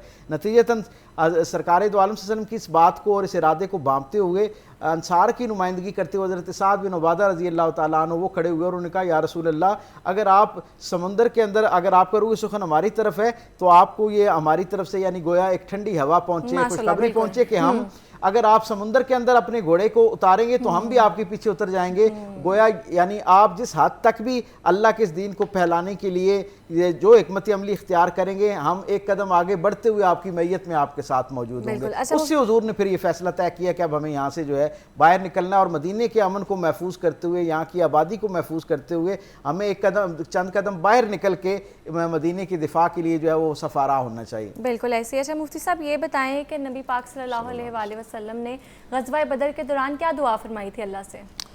बिस्मिल्लाहिर्रहमानिर्रहीम। ग़ज़वा बदर के अंदर अल्लाह से जो दुआएं मांगी जा रही हैं, आज भी वहाँ पर एक मस्जिद कायम है, मस्जिद अरीश जिसको कहते हैं, और हुजूर अलैहिस्सलातु वस्सलाम जिस अंदाज़ में दुआ फरमा रहे हैं आज तक उस अंदाज़ में नहीं देखा गया। अर्ज़ करते हैं, या अल्लाह या बारी ताला, आज अगर इन्हें शिकस्त हो गई तो क़यामत तक तेरी बारगाह में सजदा कौन करेगा। ए अल्लाह, आज अगर ये हार गए तो तेरा नाम लेने वाला कोई नज़र नहीं आएगा। इस अंदाज़ में दुआ, और क्या कहना हुजूर अलैहिस्सलातु वस्सलाम की दुआ के कि दुआ करते ही कबूलियत का क्या आलम है। बदर के मैदान में तशरीफ़ ला रहे हैं और निशान लगा के बता रहे हैं यहाँ फ़ुलां मरेगा और यहाँ फ़ुलां मरेगा। और जब बदर का मारिका हुआ तो सहाबाई किराम दौड़े। वो कहते हैं जहाँ हुजूर अलैहिस्सलातु वस्सलाम ने निशान लगाया था कोई भी शख्स काफिर उससे बाहर नहीं था। हुजूर अलैहिस्सलातु वस्सलाम की दुआ की कबूलियत का ये आलम। और बिला शक व शुबा वहाँ पर ज़ाहिरी असबाब देखे जाएँ तो ना होने के बराबर हैं। 313 के पास सिर्फ 8 तलवारें हैं, 313 मुजाहिदीन हैं और तलवारें टोटल 8 हैं और ज़िरहें 6 हैं और घोड़े सिर्फ 2 हैं, ऊँट सिर्फ 70 हैं। लेकिन किस अंदाज के साथ वो जा रहे हैं मक्तल में, क्या कहने बकौले हज़रत इकबाल कि काफिर हो तो शमशीर पे करता है भरोसा, मोमिन हो तो बेतेग लड़ता है सिपाही। वहाँ असल में उनकी जो कुव्वत थी, जो उनका ईमान था, हुजूर अलैहिस्सलातु वस्सलाम की मोहब्बत की जो बात थी, वो जज्बा उन्हें और वो शौक़ शहादत उनकी फ़तह का सबब बना। यही वजह है कि ढाल नहीं है, उनके पास शील्ड्स नहीं है कि अपना बचाव कर सकें, लेकिन हर शख्स बज़ाते खुद ढाल बनने को तैयार है। रिसालत में आप सल्लल्लाहु अलैहि वसल्लम की ज़ात के ऊपर कोई तीर ना आए, आप सल्लल्लाहु अलैहि वसल्लम पर कोई हमला ना हो, वो दर हकीकत ईमान और कुफर का जो पहला मारिका था। और इसका वजह यही थी कि अब मुसलमानों ने जितनी सऊबतें बर्दाश्त कर लीं, अब मुआशरे को अल्लाह बताना ये चाहता था कि अल्लाह के यहाँ फ़तह का जो मयार है वो ज़ाहिरी असबाब नहीं होते, वो ईमान की मजबूती और पुख्तगी होती है। जो जिस नज़रिए से अल्लाह रब्बुल इज़्ज़त के बारे में ईमान रखता है, नज़रिया रखता है, अल्लाह उसे उसी तरह से फ़तह अता फरमाता है। और यही बात कही ना अल्लामा इकबाल ने कि फ़ज़ाए बदर पैदा कर कि उतर सकते हैं आज भी तेरी नुसरत को क़ितार अंदर क़ितार अब भी, यानी कि फ़रिश्ते आज भी आसमान से गर्दों से हमारी मदद के लिए उतर सकते हैं, लेकिन शर्त क्या है, हमने वो माहौल पैदा करना है जो बदर वाला है। वो माहौल क्या है, किस चीज़ का नाम है, वो हुजूर अलैहिस्सलातु वस्सलाम की दुआएं भी हैं, ज़ाहिरी असबाब भी जो हैं उन्हें बरूए कार। इंसान ये ना सोचे कि सबब थोड़ा है, जो है उसे लाए, इस्तेमाल करे, उसमें बरकत अल्लाह रब्बुल इज़्ज़त ने डालनी है। और हमने हुजूर अलैहिस्सलातु वस्सलाम से जब अपनी मोहब्बत का रिश्ता कायम करना है, यही वजह है कि वो शैतान जो 1000 के लश्कर के सामने अपना लश्कर लेके आया और शैतान ने आकर ये कहा कि आज ए काफिरो तुम्हें कोई नहीं हरा सकता, कोई शिकस्त नहीं दे सकता। लेकिन जब उसने हुजूर सल्लल्लाहु अलैहि वसल्लम के वफ़ादारों का वो जज्बा देखा और उस जज्बे को सलाम करने के लिए हज़ारों की तादाद में निशानी वाले फरिश्ते आ रहे हैं, लगातार आ रहे हैं, तो शैतान ने क्या कहा, मैं वो देख रहा हूँ जो तुम नहीं देख रहे। वो उल्टे पाँव भागता है और वो दौड़ जाता है, क्योंकि उसको पता था कि ग़ुलामान मोहम्मद जब जिस जज्बे से निकले हैं, तो इस जज्बे के आगे कोई चट्टान भी हो तो वो इनके हौसलों को शिकस्त नहीं दे सकती। और इस गुफ्तगू का खुलासा ये है कि जो रुके तो कोहे गरां थे हम, जो चले तो जहाँ से गुज़र गए, राह यार हमने कदम कदम तुझे यादगार बना दिया। क्या बात है। डॉक्टर साहब ये बताइए कि हज़रत आयशा रज़ियल्लाहु अन्हा को इल्म व हदीस में इतना बुलंद मकाम क्यों हासिल है? बिस्मिल्लाह रब्बी मोहम्मद करीम अलैहिस्सलातु तस्लीम। हज़रत आयशा सिद्दीक़ा रज़ियल्लाहु ताला अन्हा कायनात की उन चंद खुशनसीब तरीन ख़वातीन में से एक हैं जिन्हें सरकार दो आलम सल्लल्लाहु अलैहि वसल्लम के हरम की इज़्ज़त अल्लाह रब्बुल इज़्ज़त ने अता फ़रमाई। और जैसा मुनफरिद तकर्रुब और सरकार दो आलम की उनसियत उनको मैसर आई, उसकी मिसाल भी बहुत खाल खाल मिलती है। हम ये देखते हैं कि आपका ये मुनफरिद एजाज़ है, जो आपने इल्म और हदीस के अंदर बिलखुसूस आपका जो तखस्सुस है उसके हवाले से जो आपने सवाल किया, तो हमें ये बात पेश नज़र रहनी चाहिए कि आप उन खुशनसीब लोगों में से हैं जो पैदाइशी मुसलमान हैं, यानी जिनकी पैदाइश से पहले उनके वालिद जनाब अबू बकर सिद्दीक़ और उनकी वालदा हज़रत उम्मे रुमान रज़ी अल्लाह ताला अन्हा दोनों मुशर्रफ बा इस्लाम हो चुके थे। और गोया और इस घराने के साथ हज़रत अबू बकर सिद्दीक़ की निस्बत से सरकार दो आलम की जो पहले दिन से एक कुर्बत और एक दोस्ती और मोहब्बत थी, मैं समझता हूँ कि उसका भी ये एजाज़ और ये बरकत है कि हज़रत आयशा सिद्दीक़ा के अंदर वो जो आला इंसानी औसाफ हो सकते हैं, इल्म दोस्ती के हवाले से, एक जिसे आज की ज़ुबान में हम कॉमन सेंस कहते हैं उसके हवाले से, नज़ाफ़त और लताफ़त के हवाले से, और चीज़ों का सही तज्ज़िया करके उससे मसाइल की तखरीज करने का जो एक ज़ौक़ है वो जो आपके अंदर पाया जाता है, उसका सबब ये है कि बहुत इब्तदाई दिनों में आपको हज़रत अबू बकर सिद्दीक़ जैसी एक साहिब दानिश और मिजाज आशनाए रसूल हस्ती का जो है वो साथ मैसर था। और फिर जैसे ही आप सन्न बलोगत में दाखिल होती हैं तो सरकार ख़त्मी मरतबा सल्लल्लाहु अलैहि वसल्लम की इनफरादी तवज्जो आपको इस दर्जे पर हासिल है कि लम्हे आखिर तक हुजूर के विसाले ज़ाहिरी तक तवातुर के साथ आप सरकार दो आलम की शफ़क़त जो है उससे मुस्तफ़ीद होती हुई नज़र आती हैं। इसी सबब से हम देखते हैं कि जिस आला दर्जे का मैंने एक जगह पढ़ा कि सरकार दो आलम सल्लल्लाहु अलैहि वसल्लम अपनी अज़वाज मुतहरात में हज़रत खतीजतुल कुबरा जो हुजूर के नसब में सबसे ज़्यादा करीब हैं आपकी अज़वाज में, यानी कुरैशी लहजे के करीब तर खातून थी, उनके बाद सबसे ज़्यादा हज़रत आयशा सिद्दीक़ा की आवाज़ में कुरान हकीम की तिलावत को पसंद फरमाया करते थे। यानी इससे आपको अंदाज़ा होना चाहिए कि वो यानी जो कुरान हकीम के पढ़ने और उसकी अदाई के हवाले से अगर इस आला दर्जे का ज़ौक़ आपका था तो फिर कुरान को की तफ़हीम, और ये अल्लाह की हिकमत थी, इब्तदाई दिनों से ही आपके हाफ़ज़े के हवाले से बड़ी शोहरत थी कि आपका हाफ़ज़ा बड़ा कमाल का है। और परवरदिगार आलम ने फिर ये हुस्न इंतज़ाम ऐसा किया कि रहती दुनिया की सारी मुस्लिम ख़वातीन के लिए वो जो उनकी ज़ाती नौइयत के मसाइल हैं, जो निस्वानी नौइयत के मसाइल हैं, उन पर जो दीन की रहनुमाई है जो सरकार दो आलम से मैसर आनी थी, गोया उसका सदर दरवाज़ा उसका नाम हज़रत आयशा सिद्दीक़ा है। सबसे ज़्यादा ज़ख़ीरा हदीस के अंदर हज़रत अबू बकर सिद्दीक़ के बाद और जनाब अली करमुल्लाह करीम हज़रत अबू बकर सिद्दीक़ हज़रत अबू हुरैरा के बाद सबसे ज़्यादा जो अहादीस का ज़ख़ीरा है वो हज़रत आयशा सिद्दीक़ा रज़ियल्लाहु ताला अन्हा से जो है वो हम तक पहुँचता है। और उसमें भी एक बड़ा हिस्सा जो है वो ख़वातीन के मसाइल के हवाले से मैं ये समझता हूँ कि इस दीन का जो ख़वातीन के लिए रहनुमाई और हिदायत का एक ख़जाना है, अगर हज़रत आयशा सिद्दीक़ा जैसी अज़ीमुल मर्तबत हस्ती, आला औसाफ वाली हस्ती दरमियान में मौजूद ना होती तो शायद एक बड़ी कमी महसूस की जाती। बिल्कुल ऐसे। अच्छा मुफ्ती साहब ये बताएं कि हज़रत आयशा रज़ियल्लाहु अन्हा की ज़िंदगी का सबसे नुमाया पहलू कौन सा था? बिस्मिल्लाहिर्रहमानिर्रहीम। अम्मा आयशा सिद्दीक़ा रज़ियल्लाहु ताला अन्हा की ज़िंदगी का सबसे नुमाया पहलू यही है कि रसूल रहमत सल्लल्लाहु अलैहि वसल्लम, अगरचे ये बात तयशुदा थी कि हज़रत आयशा के यहाँ फ़लाँ तारीख़ को जाना है, इतने दिन रहना है, लेकिन इसके बावजूद बार बार पूछते थे कि हज़रत आयशा के यहाँ जाने के दिन कब आएंगे, कब जाना है, कब जाना है। और हुजूर सल्लल्लाहु अलैहि वसल्लम की दिली ख्वाहिश थी कि जिस वक़्त आपके इस दुनिया से तशरीफ़ ले जाने का वक्त है तो आपने वो आखिरी अय्याम अम्मा आयशा सिद्दीक़ा रज़ियल्लाहु ताला अन्हा के यहाँ गुजारे। और ये हज़रत आयशा का ही एज़ाज़ है कि हुजूर अलैहिस्सलातु वस्सलाम जहाँ आराम फरमा रहे हैं वो अम्मा आयशा का ही हुजरा है, और वो जगह बिला शक व शुबा अल्लाह की मखलूक में हर चीज़ से बरतर है और हर चीज़ से आला है। और ये हज़रत आयशा सिद्दीक़ा रज़ियल्लाहु ताला अन्हा हुमैरा जिनका लक़ब है, ये उन्हीं का एज़ाज़ है कि उनकी बरकत और उनकी आल की बरकत से अहले इस्लाम को बड़ा फ़ायदा हुआ। हज़रत आयशा रज़ियल्लाहु ताला अन्हा वाहिद वो ख़तून है जिनकी पाक दामनी का ऐलान कुरान में अल्लाह ने ख़ुद किया।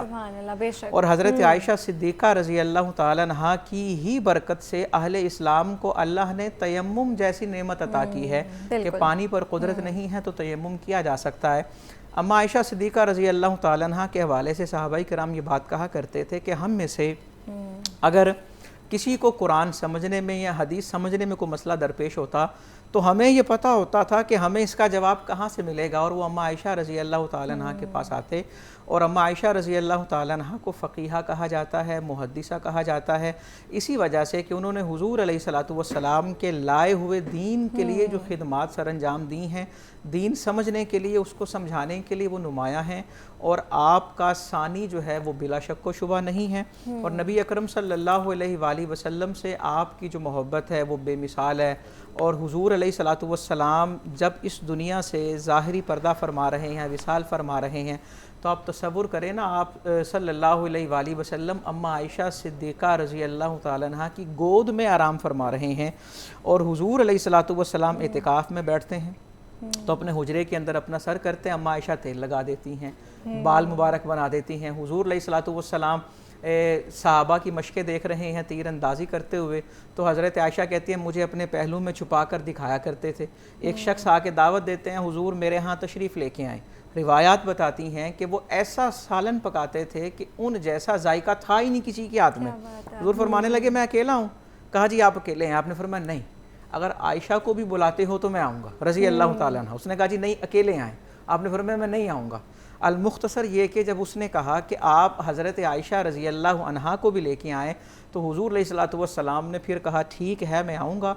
और अम्मा आयशा रज़ी अल्लाह ताला अन्हा को लेकर हुज़ूर सल्लल्लाहु अलैहि वसल्लम तशरीफ़ लेके जाते हैं। अम्मा आयशा रज़ी अल्लाह ताला अन्हा के खेलने के लिए, चूँकि ज़ाहिर है उम्र मुबारक की कोई इतनी ज़्यादा नहीं थी, उनके लिए बाकायदा हुज़ूर अलैहिस्सलातु वस्सलाम तोहफ़े तहाइफ़ का सियासित्ता में हदीस दर्ज है, हुज़ूर अलैहिस्सलातु वस्सलाम उनके लिए बाकायदा डोल्स का अहतमाम फरमाया करते थे। अच्छा माशाल्लाह, खूबसूरत। ग़ज़वा बदर के हवाले से बात की और साथ साथ हज़रत आयशा रज़ियल्लाहु अन्हा के बुलंद मकाम पर भी रोशनी डाली। मेरे साथ डॉक्टर पीर तारिक शरीफ ज़ादा साहब मौजूद है, साथ साथ मुफ्ती बहराम शाहिद। बहुत शुक्रिया आप दोनों का। आगे बढ़ते हैं रूह रमज़ान ट्रांसमिशन के खुसूसी सेगमेंट क़ससुल अंबिया के जानिब। मेरे साथ प्रोफेसर अहमद हमाद मौजूद है। देखते हैं आज वो हमारे लिए कौन से पैगम्बर या नबी का वाक़या लेके आए हैं, उनकी तरफ चलते हैं। बिस्मिल्लाहिर्रहमानिर्रहीम। रब्बे शरह ली सदरी व यस्सिर ली अमरी वहलुल उक़दतम मिन लिसानी यफ़क़हू क़ौली। आज जिस किस्से को हमने कल शुरू किया था, आज इंशाअल्लाह उसका दूसरा और आखिरी हिस्सा आपके सामने रखेंगे, और वो है सैयदना नूह अलैहिस्सलाम की कश्ती का वाक़या। और तूफ़ान का वाक़या। इससे पहले हमने कल आपके सामने आपकी जो ज़ात मुबारक है, आपकी उम्र मुबारक है, आपकी कौम है, आपका दावत देने का अंदाज़ है और सूरह नूह जो कुरान हकीम में है उसके तनाजुर में हमने तफसील से बात की थी। आज सूरह हूद के तनाजुर में बात करेंगे कि जो तूफ़ान नूह का जो सारा वाक़या मिलता है कुरान हकीम में वो सूरह हूद में हमें बड़ी तफसील के साथ मिलता है। और सूरह हूद के बारे में मैं एक बात अर्ज़ करता चलूँ कि जो बहुत ज़्यादा यानी कि डिस्टिंक्शन है बाकी सूरतों के बारे में, नबी करीम सल्लल्लाहु अलैहि वसल्लम ने ऐसा नहीं फरमाया जिस तरह इस सूरत के बारे में फ़रमाया। और वो ये था कि नबी करीम सल्लल्लाहु अलैहि वसल्लम से सैयदना अबू बकर सिद्दीक़ रज़ियल्लाहु तआला अन्हु ने पूछा कि मैं देख रहा हूँ कि आप इन दिनों आप पे बुज़ुर्गी तेज़ी से आना शुरू हो गई है, यानी बूढ़े हो रहे हैं दूसरे अल्फाज में। तो नबी करीम सल्लल्लाहु अलैहि वसल्लम ने फ़ौरन फरमाया कि बिल्कुल आपने सही, आपका मुशाहिदा बिल्कुल दुरुस्त है, मुझ पर आजकल सूरह हूद नाजिल हो रही है और इस सूरत ने मुझे बूढ़ा कर दिया है। अब ये जो बात है ये हमें दावत देती है कि हम सोचें कि इस सूरत में ऐसी कौन सी बात है कि नबी करीम सल्लल्लाहु अलैहि वसल्लम जैसे अज़ीम पैगंबर, हमारे लिए तो हमारे मलजा व मावा आप ही हैं, तो आपका ये कहना चह मैं नहीं दारद, तो इसका मानी ये है कि इसमें अम्बियाए कराम जो बरगज़ीदा अम्बिया थे उनकी दावतों का ज़िक्र और उसके बाद फिर आपके कौम के जो सरकशी है उसका ज़िक्र और उसके बाद फिर उन पर अज़ाब जो आए हैं उनका ज़िक्र है इस सूरत में। तो उलमाए कराम ये भी बताते हैं कि सैयदना इब्राहीम अलैहिस्सलाम से पहले 3 बड़े अम्बिया और उनके बाद 3 बरगज़ीदा अम्बिया, 6 अम्बिया ये और 7 हज़रत इब्राहीम अलैहिस्सलाम 7वें ख़ुद, तो इन तमाम को कुरान हकीम ने नुमायाँ जगह दी। तो उनमें से बाज़ जो हैं वो सूरह हूद में हैं। तो आप देखेंगे कि सूरह हूद का जब आप ख़ुद भी मुताला फरमाते हैं तो आपके सामने ये वाक़यात सारे आते हैं और इस्तग़फ़ार किए बग़ैर आप आगे नहीं बढ़ सकते। तो तूफ़ान नूह का वाक़या भी इसलिए सूरह हूद में मौजूद है। आपको मैंने जैसे कि अर्ज़ किया, इसकी तकरीबन 125 के करीब आयात हैं। जो नूह अलैहिस्सलाम के इसमें ग्रामी पे जो सूरत है वो मुख्तसर है, वो छोटी है, इसकी ये तवील उससे तकरीबन 5 गुना लंबी है ये सूरह हूद। तो इसमें फिर जैसे मैंने अर्ज़ किया था, जहाँ पे कल हमने बात ख़त्म की थी, वो ये है कि अल्लाह ताला ने कहा कि मैं मेरे आँखों के सामने मेरी वही की रोशनी में कश्तियाँ बनाएं, जो कश्ती बनाएं, तो कश्ती बनाई गई और जब बना रहे थे तो आपका तमस्खुर उड़ाया सरदारों ने, जो वहाँ से जिन्होंने झुटलाया था पहले, वो बाकायदा ये कहते थे कि हमें तो लगता है कि एक तो ये कि कुछ ना समझ लोग आपके साथ लग रहे हैं, बल्कि हमें तो लगता है कि आप झूठ बोल रहे हैं। तो झुटलाना नबी की तालीमात को ये सरकश कौमों का वतीरा रहा है। तो आप देखें कि यहाँ पे भी है, उससे पहले हज़रत इदरीस अलैहिस्सलाम का भी आपने देखा और बाद के वाक़यात भी आप देखेंगे कि कमोबेश यही कहानियाँ, यही सतीज़ा कार रहा है अज़ल से ता इमरूज़, चराग़ मुस्तफ़वी से शरार बू लहबी। तो ये बू लहब की सूरत में अम्बिया के सिलसिले का आखिरी जो वो था कशमकश, जो हक़ और बातिल की लड़ाई थी, वो एक तरफ बू लहब था और एक तरफ नबी करीम सल्लल्लाहु अलैहि वसल्लम थे। उसी सिलसिले में अब नूह अलैहिस्सलाम और उनकी कौम है, तो मजाक उड़ाते थे और झुटलाते थे। और कश्ती जब बन रही थी तो मज़ीद मजाक उड़ाया गया और कहा गया कि ये तो कमाल कर रहे हैं आप, कोई पानी आपको नज़र नहीं आता। तो हज़रत नूह अलैहिस्सलाम ने बड़ी दिलचस्प बात की, उन्होंने कहा कि देखते हैं कि कल यानी जब अल्लाह अपना वादा पूरा कर देगा तो फिर कौन किसका मजाक उड़ाएगा। बहरहाल अल्लाह ताला के हुक्म से आपने 3 मंजिला कश्ती बनाई और तमाम अनवा जो हैं उनके ज़ौजैन, वो जोड़े, उनको अपने कश्ती पे सवार किया और अल्लाह के हुक्म से फिर पानी जो है वो जारी हुआ। तनूर का ज़िक्र है कुरान हकीम में कि तनूर से पानी उबल पड़ा, वाफर मिकदार में पानी आया। तो इसकी 2 तौजीहात या तशरीहात या तफसीरें हैं। एक तो ये है कि जोग्राफियाई तौर पे वो ख़ित्ता ऐसा है, जिस जगह पे ये वाक़या रूनुमा हो रहा था वो ख़ित्ता ऐसा है कि वो बाउल शेप लगता है। तो कोई यानी समंदर ऊपर है और जैसे हम कराची को बाज़ औक़ात कहते हैं कि कराची के बाज़ हिस्से नीचे हैं समंदर की सी लेवल से, तो वो जो चट्टानें हैं उसमें सुराख हो गया और उससे फिर वो पानी आना शुरू हो गया, उसकी तरफ इशारा है। या दूसरा ये कि अलामती तौर पे कि ज़मीन पे पानी भर गया चारों तरफ और तनूर जो कि आग उगलने वाली चीज़ है उसमें भी पानी ही पानी था, इतना पानी आया और ऊपर से बारिश मुसलसल बरस रही थी। तो अल्लाह ताला के हुक्म से ये बरसती रही तो ऐसा खौफनाक तूफ़ान आया कि अल्लाह की पनाह। इस तूफ़ान में ये कश्ती जो थी वो ठाठे मारते हुए समंदर नमा वो ज़ाहिर है वो सूरत इख्तियार कर गई ज़मीन, तो उसमें से ये कश्ती जा रही है तो उसमें पहाड़ों की उन मौजों की ओट, पहाड़ जैसी मौजें, ये भी कुरान हकीम में ही मौजूद है, उसकी ओट में से आपको अपना फ़र्जंद अपना बेटा नज़र आया। तो आपने उसको कहा कि आप तुम मेरे पास आ जाओ, तो उसने कहा कि नहीं, मैं इससे ऊंचे पहाड़ पे चला जाऊंगा और मुझे पहाड़ बचा लेगा। तो सैयदना नूह अलैहिस्सलाम ने कहा कि आज अल्लाह ताला की रहमत के अलावा कोई नहीं बचा सकता। उसका हुक्म जो है ना आज आ गया और वही जो सरकश कौमों का अंजाम होता है वो अंजाम आज आन पहुंचा। तो बहरहाल ये वाक़या, ये डायलॉग हो रहा था तो कुरान हकीम के अल्फाज हैं कि एक मौज उन दोनों के दरमियान हायल हुई और अगले ही लम्हे आपका बेटा गर्क हो चुका था। तो कहते हैं कि उस बेटे का नाम याम था और जो कश्ती में मौजूद थे वो 3 बेटे थे, हैम, सैम और याफस। हम सब उन्हीं की औलादें हैं ये कहा जाता है। तो बहरहाल जब वो गर्क हो गया बेटा तो कश्ती अपने सफ़र पे जारी और सारी रही। उसके बाद अल्लाह ताला ने हुक्म दिया ज़मीन को कि ज़मीन अपना पानी निगल ले और आसमान को हुक्म दिया कि बारिश बरसाना, पानी बरसाना ख़त्म कर दे। तो ये जब थम गई, सब पानी का आना थम गया, तो जिस जगह पे कश्ती ने जाके लंगर अंदाज हुई या ठहरी वो जूदी का पहाड़ है। जूदी के बारे में ये कहा जाता है कि या तो ये वहीं पे उसी दजला व फुरात के इलाके में है या फिर अरारात के इलाके में है जो कि रूस और तुर्की के बॉर्डर पे है। तो बहरहाल आजकल ज़्यादातर गुमान यही है कि ये रूस और तुर्की के बॉर्डर पे है और अल्लाह ताला ने इस कश्ती को महफूज रखा है। और हमें निशानी दिखाने के लिए बाज़ लोगों ने ये भी बल्कि दावा किया है कि हमने उसके कोई देखी हैं निशानात देखे हैं, लेकिन करीब जाके नहीं देखा कि ये वाक़तन वो कश्ती है। कश्ती नुमा कोई चीज़ ज़रूर है, बाज़ पायलट्स ने ये बताया है। तो बहरहाल जनाब ये वाक़या है सारा। इसमें आखिर पे जाते जाते आपके सामने ये ज़िक्र करना बड़ा ज़रूरी है कि जब ये तूफ़ान थम गया, तो यानी तूफ़ान थम जाने के बाद वाली आयत में ये है कि नूह अलैहिस्सलाम ने कहा कि ए अल्लाह, ये जो मेरा बेटा है ये भी तो मेरा अहल था, अहलो अयाल में से था, तो आपने तो वादा किया था कि मेरा अहलो अयाल बचा लेंगे, तो आप तो बेहतरीन मुनसिफ़ हैं, आप तो अपने वादे के ख़िलाफ़ नहीं करते, तो ये क्या हुआ? ज़ाहिर है वो पिदराना शफ़क़त। तो अल्लाह ताला ने फरमाया कि नहीं, वो अमल सालेह नहीं करता था, वो नेक नहीं था, लिहाजा वो आपके अहलो अयाल में शामिल नहीं था। अगरचे बायोलॉजिकली आपका फ़र्जंद ज़रूर था, लेकिन नबी की शान के ख़िलाफ़ है कि वो एक मुशरिक और इस तरह के जो गैर साले बेटा है उसकी भी सिफारिश करे, उसको भी बचाए। तो बहरहाल इस तरह ये एक वाक़या जनाब हमें, ये जो डायलॉग है फिर ये हमें बताता है कि अम्बिया की जो वरासत होती है वो बायोलॉजिकल जो डिसेंडेंट्स होते हैं वो भी उसके वरसा नहीं होते, मालो दौलत वाले भी उसके वरसा नहीं होते, बल्कि उसके वरसा उसके उसके पैगाम को होल्ड करने वाले होते हैं।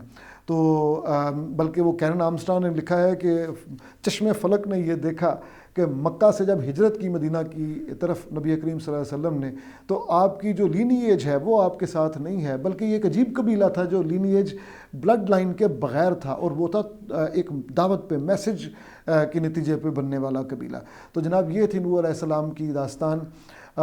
कश्ती नूह कैसे बनी और तूफ़ान नूह कैसे आया, कैसे थमा, और आपका जो बेटा था वो किस तरह उसमें गर्क हुआ, और उसके बाद फिर ये सिलसिला जो है हैम, सैम और याफस, इनसे ये सिलसिला आगे चला।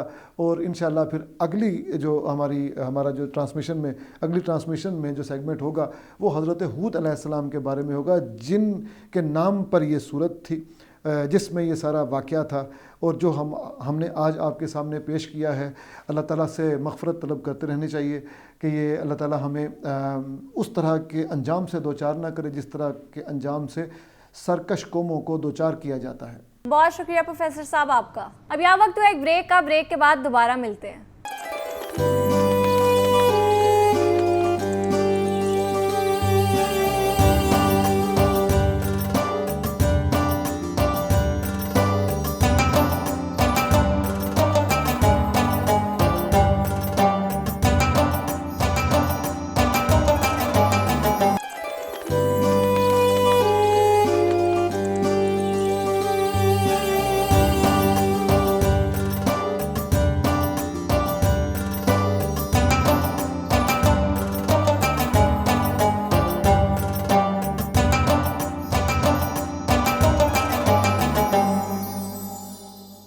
Welcome back. आगे बढ़ते हैं अपने सेगमेंट की जानिब। रमज़ानुल मुबारक की बाबरकत सातों में जहां इबादत का नूर है, वहीं इफ्तार की रौनकें हमारी रिवायात का लाजमी हिस्सा भी है। इफ्तार पार्टीज़ में शिरकत के लिए ख़वातीन अक्सर इस कश्मकश में रहती हैं कि वो क्या पहने जो बावकार भी हो और वक्त की मुनासबत से आरामदेह भी।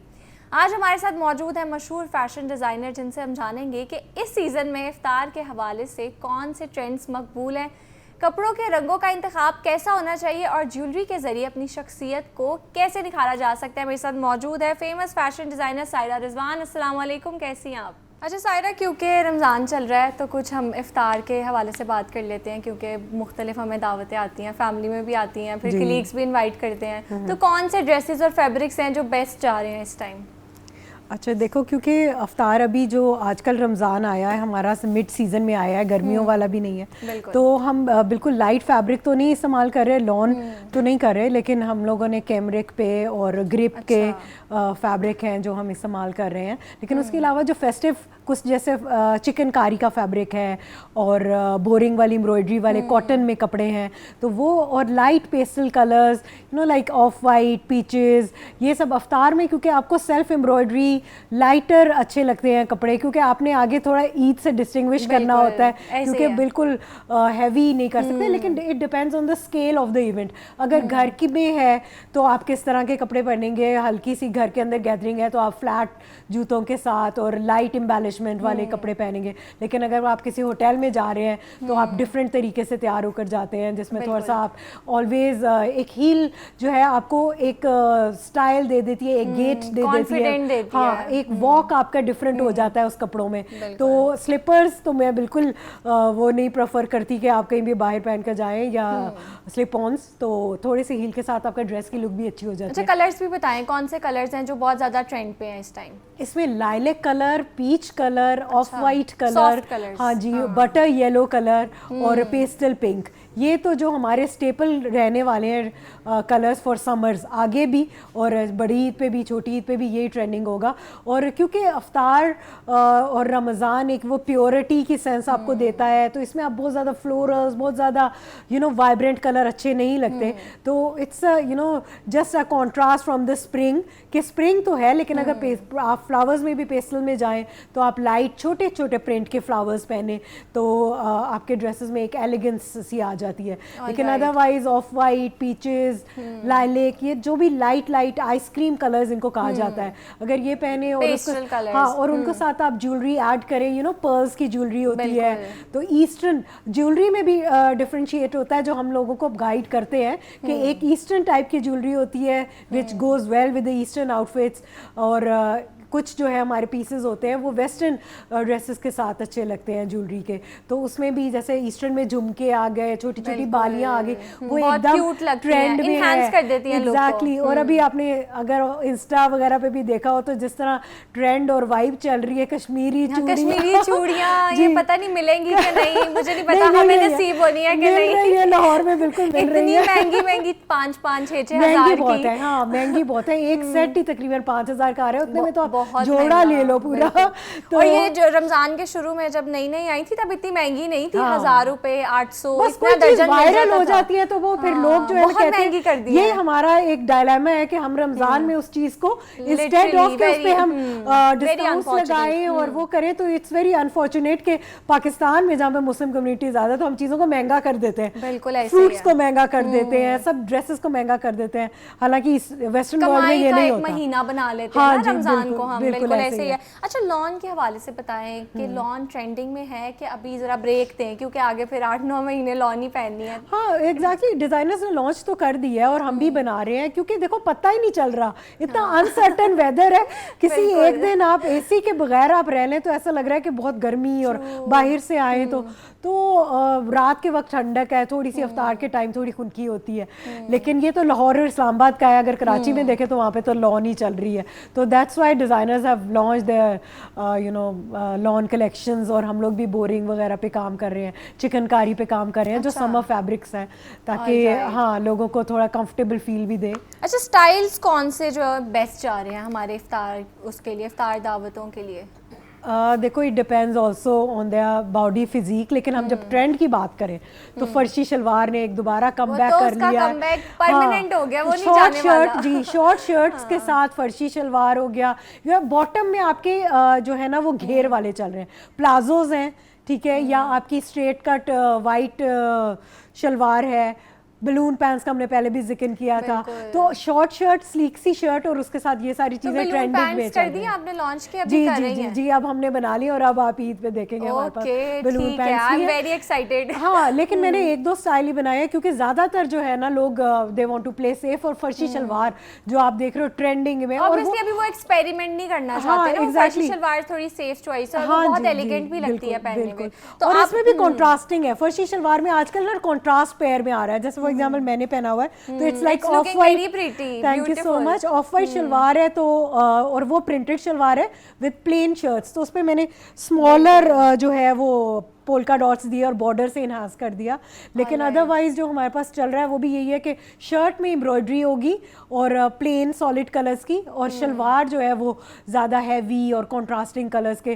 तो अगर आप देखो भी तो पूरा इंटरनेट भी और पिंटरेस्ट इन चीज़ों से भरा पड़ा है, ईद में यही ट्रेंडिंग है। बिल्कुल ऐसे ही आप खुद भी अपने ड्रेसेस लेके आए इतने प्यारे प्यारे, तो मैं चाहूँगी मुझे भी दिखाएं, हमारे व्यूअर्स को भी दिखाएं कि कौन कौन से आपके पास ड्रेसेस। ये चिकनकारी का फैब्रिक है, तो वो मैं अपना ऑफ वाइट ही क्लासिकल एक चीज़ ही दिखाऊंगी जो you know of white and enhance with pearls और चिकनकारी का, और आपने इसमें देखो सीक्वेंसेस भी हैं सारे। तो मैंने you know when we design dresses we design according to the scale of the event, कि अगर इवेंट जरा आप होटल में कर रहे हैं, बड़ी गैदरिंग है, तो you can where such dresses जिसमें थोड़ा सा शिमर भी आ जाता है, and you know so it gives a very elegant look. और अगर आप चाहते हैं कि इसको बहुत ज्यादा फॉर्मल करें तो आप थोड़ा एक्सेसराइज कर सकते हैं, क्योंकि आप सेमी फॉर्मल भी है और फॉर्मल भी है, तो अगर आपने बिल्कुल हल्के से पर्ल्स के स्टड्स पहने विद सिंपल स्टड्स तो वो आपका थोड़ा कैजुअल सा हो जाएगा, लेकिन अगर आप बड़े भी पहन सकते हैं, चौकर्स भी पहन सकते हो, तो फिर ये तो आप दुआए खैर और बड़े इवेंट पे भी जाकर पहन सकते हो, ईद पे भी पहन सकते हो, बहुत अच्छी ऑप्शन है ईद के लिए। एग्जैक्टली, और ऑर्गेन्जा का दुपट्टा इसके साथ हमने फिनिशिंग वगैरह दी है, so this was a premium collection जो मैं इसमें आपको दिखाना चाहती थी। Then we comes to the pure outfits जो प्योर की कैटेगरी में आते हैं, so this is again chikankari और गोटा इस पे पेस्टिंग वर्क हुआ है, so this comes in lawn, ये लॉन का ड्रेस है और पेस्ट वर्क हुआ है जो हमारा भावलपुर और मुल्तान की साइड पे ये वर्क होता है, and again it is enhanced with pearls, buttons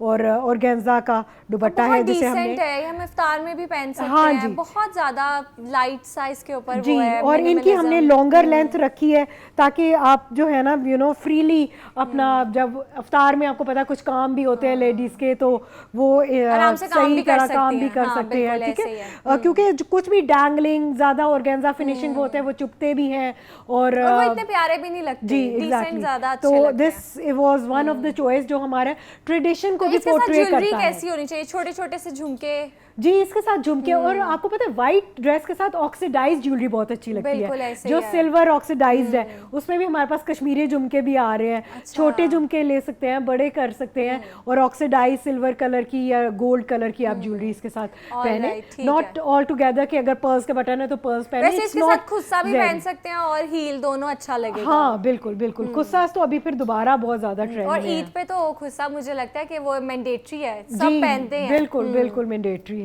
उसके अलावा एक फिर मैं यहाँ पे पिस्ता कलर दिखाना चाहूंगी अगेन, दिस इज बहुत प्यारा है, हाँ this is all multi head embroidery और हाईलाइटेड विद सीक्वेंसेस। अगर आप शाइन देख रहे हो इसकी तो इसमें शाइन आपको नजर आएगी, और इसमें हमने ये मिरर के भी एम्ब्रॉयडरी दी है, फिर पर्ल इन्हांसमेंट्स हैं थोड़े से इसके अंदर, you know this is cotton net, ये कॉटन नेट का फैब्रिक है, तो ये बहुत ज़्यादा गर्मी और बहुत ज़्यादा सर्दी दोनों का नहीं होता, इट्स ट्रॉपिकल जो आप यूज़ कर सकते हैं, and this is an embroidered organza dupatta. Colour is very nice, इसका colour yes it's a very cool colour, जी एग्जैक्टली, आई रिफ्रेशिंग, हाँ जी, ये मिंट ग्रीन या पिस्ताशियो में आ जाता है, एंड अगेन क्योंकि इवेंट्स में इफ्तारी के इवेंट की जैसे हम बात कर रहे हैं, तो this is a classical piece for iftar, बिल्कुल ऐसे है, और ईद के लिए भी बहुत अच्छा है ये, जी ईद के लिए भी बिल्कुल। उसके बाद हम अगर एक फ्रॉक की तरफ आ जाए, सिलवेट चेंज करते हैं क्योंकि हमने स्ट्रेट कट्स और ए लाइंस दिखाए, तो this is a chiffon frock, और फ्लोरल्स की तरफ आ जाते हैं, इसका ये काफी ट्रेंड घेर ये देखें, हाँ जी,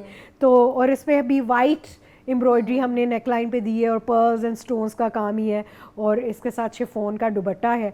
तो you know there are different type of people जो डिफरेंट तरह के सिल्हट पहनना पसंद करते हैं। अगर कोई अच्छी पतली सी लड़की है यू नो और स्मार्ट से उसके ये, और लड़कियां वैसे भी ऐसे डिजाइन्स बहुत ज्यादा प्रेफर करती हैं, थोड़े फ्लोई से और इजी टू कैरी। एग्जैक्टली, और ये इसमें हमने इलास्टिसाइज स्लीव दिए चुनट वाले, ये तो ये थोड़ा सा रिवाइव हो गया है। हाँ, ओल्ड वर्ल्ड चार्म भी थोड़ा सा, क्योंकि फ्रॉक्स में आप देखेंगे बहुत अच्छा लगता है फिटिंग वाले बाजू। हाँ, क्योंकि देखो फ्रॉक में अगर आपका घेर दामन में है तो आपको फिर बड़े वाइड वाले बाजू अच्छे नहीं लगते। बिल्कुल ऐसे जब वो आपका घेर यहाँ पर है तो आपके ये चुन्नट वाले या बिल्कुल स्लीक बाजू या एलिगेंट लगते हाँ या पफ स्लीव वाले बाजू बहुत अच्छे लगते हैं। तो एक ये केमिस्ट्री है ड्रेसेस की जो हमें क्लाइंट्स को बतानी होती है कि how to carry yourself and how to dress. ठीक है, अब जब हम और चिकन्स की बात कर रहे हैं तो मैं यहाँ पे एक और भी ये ऑफ वाइट एंड पीच सा दिखाना चाहूंगी। This is a very also light kind of fabric chicken का है, गर्मियों के लिए भी बहुत एलिगेंट है, लॉन है। इसके नेक पे जो आपने वो पर्ल्स के साथ किया हुआ है, ये बहुत ज्यादा डिसेंट लग रहा है और इसने एकदम से एनहांस कर दिया उसको। जी एग्जैक्टली। तो ये आप घर की जो है, अगर आपकी इफ्तार है घर में आप प्लान कर रहे हो तो आप इसके साथ पीच और इसके साथ यू नो जरूरी नहीं है कि व्हाइट आप पहने, आप कॉन्ट्रास्टिंग दुपट्टा पहने तो it gives an uplift to the dress. उसके अलावा फिर मैं आपको एक ये प्रिंटेड में दिखाना चाहूंगी। This is Swiss lawn. ठीक है, हाँ, ये भी हमने एप्लीक एम्ब्रॉयडर्ड किया है इसके ऊपर। This is multi head embroidery से हमने इस इनहांस किया। This is a kurta look, बड़ी शलवार के साथ ही है। और इसमें हमने चिकन की एम्ब्रॉयडरी ड्रेस में सेल्फ में है। ऑलराइट, हाँ जी, तो ये भी बहुत प्यारा है, लाइट सा, डिसेंट सा। जी जी। तो it comes also with you know wider length का प्लाजो है उसके, और ये चिकन का इसके साथ दुपट्टा है। और ये प्रिंट में देख रही हूँ बहुत ज्यादा blue and white, blue and white, हाँ, ब्लू एंड व्हाइट प्रिंट में बहुत ज्यादा है। बहुत लोगों ने लॉन्च किया है अभी। जी जी, कॉर्ड सेट्स है होंगे या शॉर्ट शर्ट होगी, ब्लू एंड व्हाइट को प्रिंटिंग में आजकल बहुत ज्यादा, और ये पिछले साल से ही ट्रेंड पे है। हाँ जी, बिल्कुल बिल्कुल ऐसे ही। So this is kurta look जो मैं आपको दिखाना चाह रही थी। ऑलराइट, ये ग्रीन मुझे नजर आ रहा है, डार्क ग्रीन सा, ये बहुत मजे का लग रहा है, ये भी दिखाएं। जी, ये हमने ग्रिप फैब्रिक पे बनाया है और इसके साथ फर्शी शलवार है।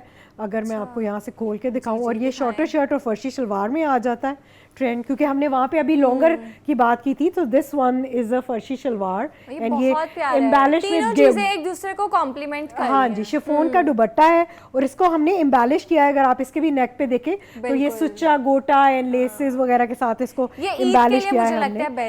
ईद के लिए भी पहन सकते हैं, थोड़ा सा ग्रैंड अफ्तार है तो वो भी पहन सकते हैं। इसके साथ आपके साथ शिफॉन का दुपट्टा है जो आपके सर पे बिल्कुल टिका हुआ रहता है क्योंकि बाकी ऑर्गेन्जा के दुपट्टे में आपको डिफिकल्टी होती है या नेट के दुपट्टे में। तो इफ्तार के लिए आप ऐसे कपड़े चूज किया करें जिसमें आपने दुपट्टा आपका इन प्लेस रहे। इनका एकदम से वो जी, ईद के बाद शादियों का सीजन आ रहा है, उसमें भी बहुत अच्छा लगेगा। अच्छी ऑप्शन है ढोलकी अगर घर में है जी। एग्जैक्टली, ये हमने खुद प्रिंट कराए हैं ड्रेसेस। तो इसमें हमने कलर कॉम्बिनेशन इसी तरह रखा। इसका प्रिंट भी बहुत प्यारा है और डिफरेंट है। जी जी, इसको हमने प्रिंट इसी हिसाब से किया था कि हम ज़्यादा विंटर और ज़्यादा समर में नहीं जाना चाह रहे थे। So we were like giving a base coffee colour जो एक ट्रेंडिंग कलर रहा था आजकल भी।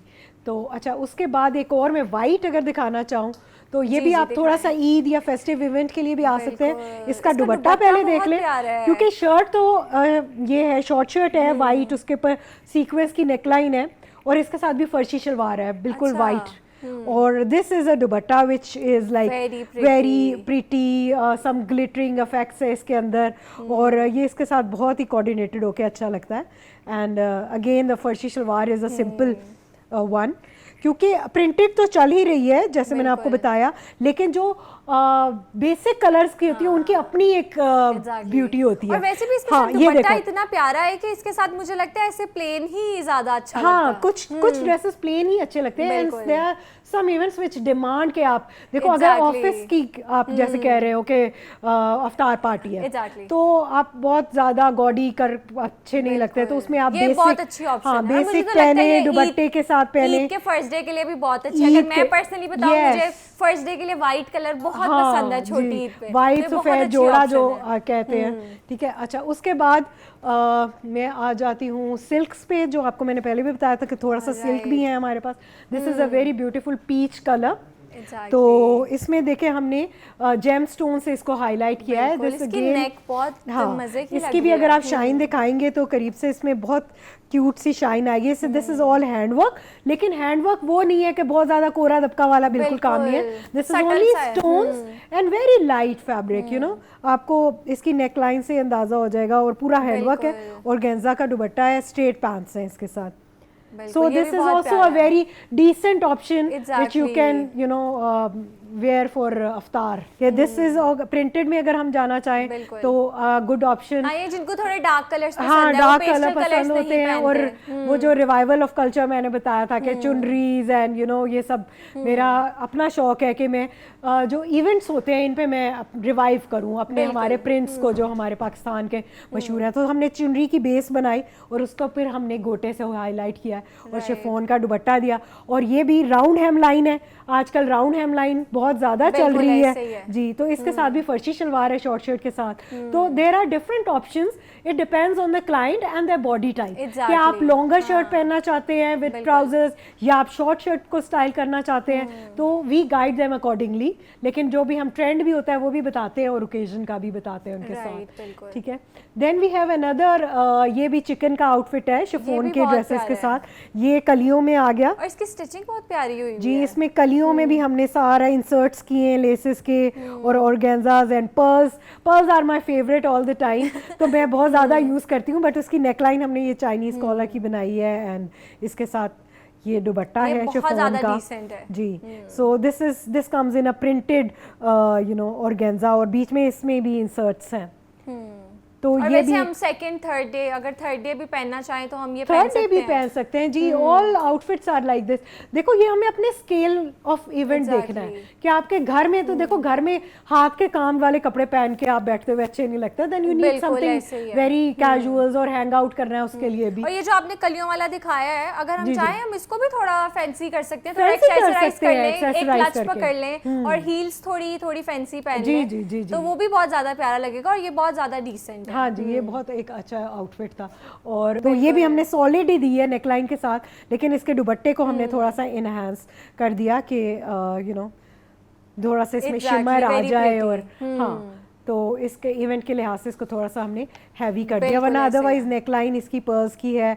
और zinc aqua marine colour is a favourite colour. Exactly नहीं, बहुत प्यारी कलेक्शन है and thank you so much Saira. मुझे पर्सनली आपके ड्रेसेस बहुत प्यारे लगे हैं। आपने तो कहा है इफ्तार के लिए अच्छे हैं, लेकिन ये सारे मुझे ईद के लिए बेस्ट लग रहे हैं और ऑब्वियसली इफ्तार में भी पहन सकते हैं। हाँ। एक दफ़ा फिर बहुत शुक्रिया आपका, thank you so much. All right, तो फैशन ट्रेंड्स के हवाले से बात कर रहे थे और माह रमज़ान चल रहा है, इसमें हमें इफ्तार की दावतें भी आती हैं, तो उस पर क्या पहने इस हवाले से भी हमने जाना। और आगे ईद आ रही है, उसके लिए क्या बेस्ट फैब्रिक्स हैं, क्या कलर्स हैं, वो भी हमें सायरा ने बताया और अपनी बहुत प्यारी सी कलेक्शन भी हमें दिखाई है। सायरा बहुत शुक्रिया आपका।